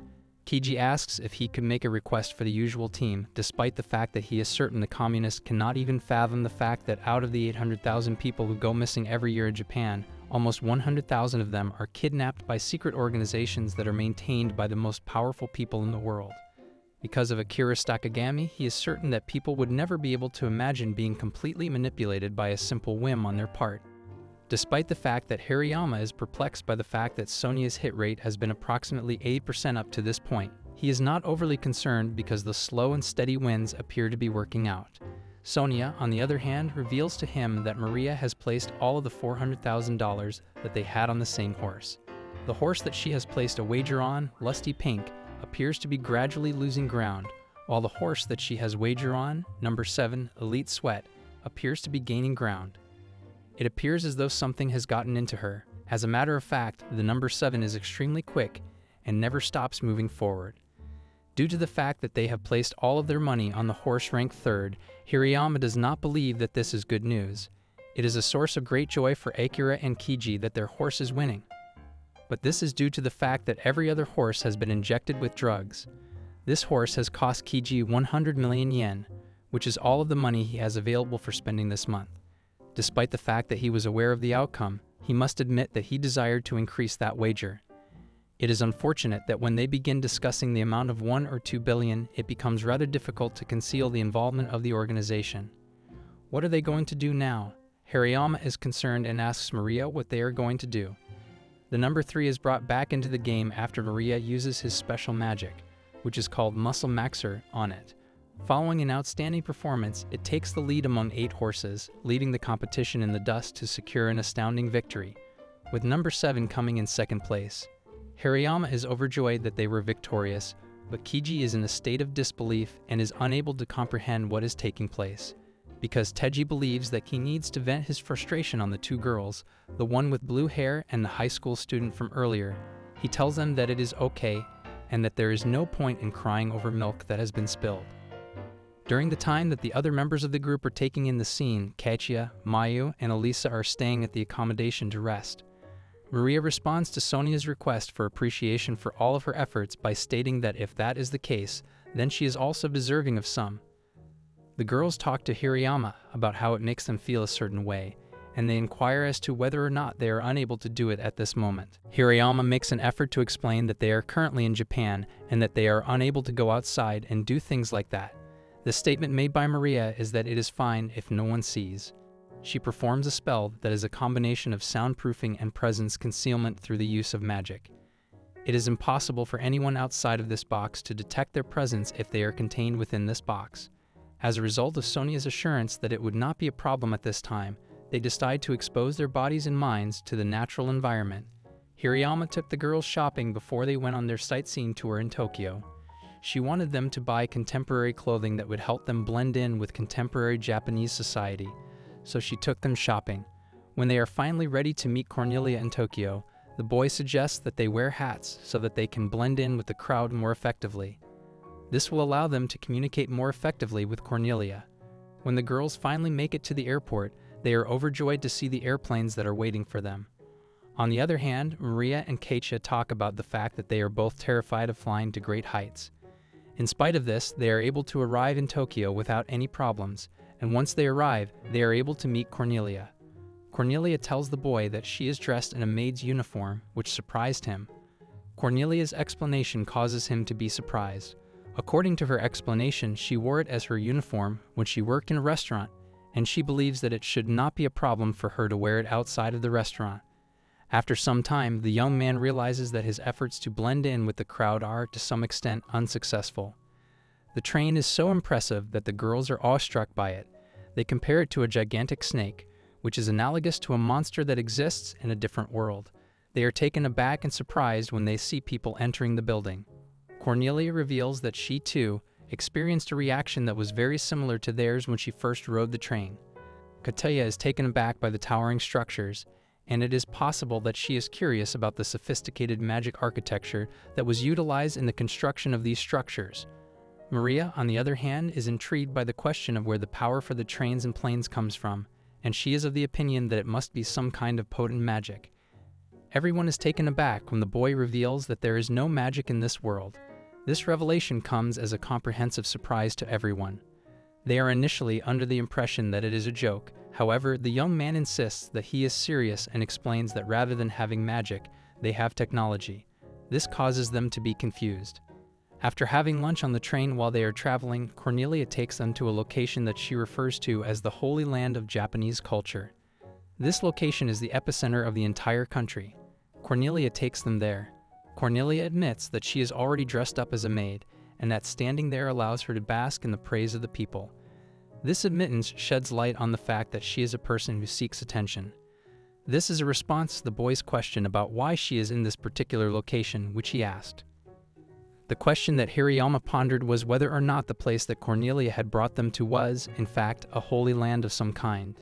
Due to the fact that Elsa possesses such a keen sense of smell, she was able to detect a strong odor of sweat, which indicated that they might not be in as holy of a place as they had believed they were. Even though they were making an effort to blend in with their surroundings, the group caused tourists to mistakenly believe that they were a group of extremely cute cosplayers. This occurred despite the fact that they were attempting to blend in with their surroundings. The attention that Cornelia, Katya, and Sonia received from tourists who eagerly approached them and attempted to take pictures of them was something that brought them a great deal of entertainment. Maria, on the other hand, did not take part in the excitement that was going on. At first glance, it seemed as though she was dissatisfied, and she questioned whether or not she was more attractive than the other succubi. Maria was reassured by the young man that the issue was not about their physical attractiveness, and he reflected on the efforts he had made to find clothing that would assist them in blending in with their surroundings. Maria was relieved to hear this. She believed that the locals would appreciate it more if Maria revealed her true form, so Cornelia made the suggestion that Maria reveal her true form. Maria went to the ladies' changing room and emerged in her true succubus form, which was met with positive reactions from those who were observing her. This occurred as a result of the fact that she had gone to the ladies' changing room. Their happiness, however, was short-lived because the staff intervened and stated that Maria's outfit was excessively extravagant. This caused their happiness to be short-lived. They removed her from the situation without any delay, which left the other people bewildered. Cornelia gave the idea of someone from the boy's previous life harboring resentment toward him a fleeting thought, but he quickly dispelled the notion by pointing out that he was not well liked and did not have any enemies that he was aware of who were hostile toward him. In spite of the unexpected turn of events, the group continued to take pleasure in their time in Japan, and they were able to successfully complete their sightseeing experiences without encountering any additional difficulties. That evening, they were successful in securing a room in a hotel, and while Katya was out shopping at the grocery store, she made a purchase that appeared to be of little consequence. She bought a package of contraceptives. Despite the fact that they had spent their evenings practicing martial arts, Sonia made a humorous remark about how they had never felt the need to put their skills to use. She attempted to provoke Sonia, who promptly silenced her, despite the fact that Mayu is always ready with a tease. Sonia also made an attempt to provoke her. When Sonia, who was experiencing a certain amount of boredom while shopping, made the decision to return to the room, she delegated the decision of what to drink to Katya and Mayu. Suddenly, the power went out completely, which was an unanticipated event that took place as they were approaching the counter to pay their bills. Two people who were not known to them made an attempt to kidnap them at some point during the darkness that followed. As a result of the fact that the proprietor of the shop was unable to see anything, he strongly encouraged them to keep their composure. However, Katya and Mayu had already vanished before anyone could begin to react to their disappearance. The following scene depicts a group of young girls who are only wearing their underwear and are displaying signs of being attracted to various members of the elite.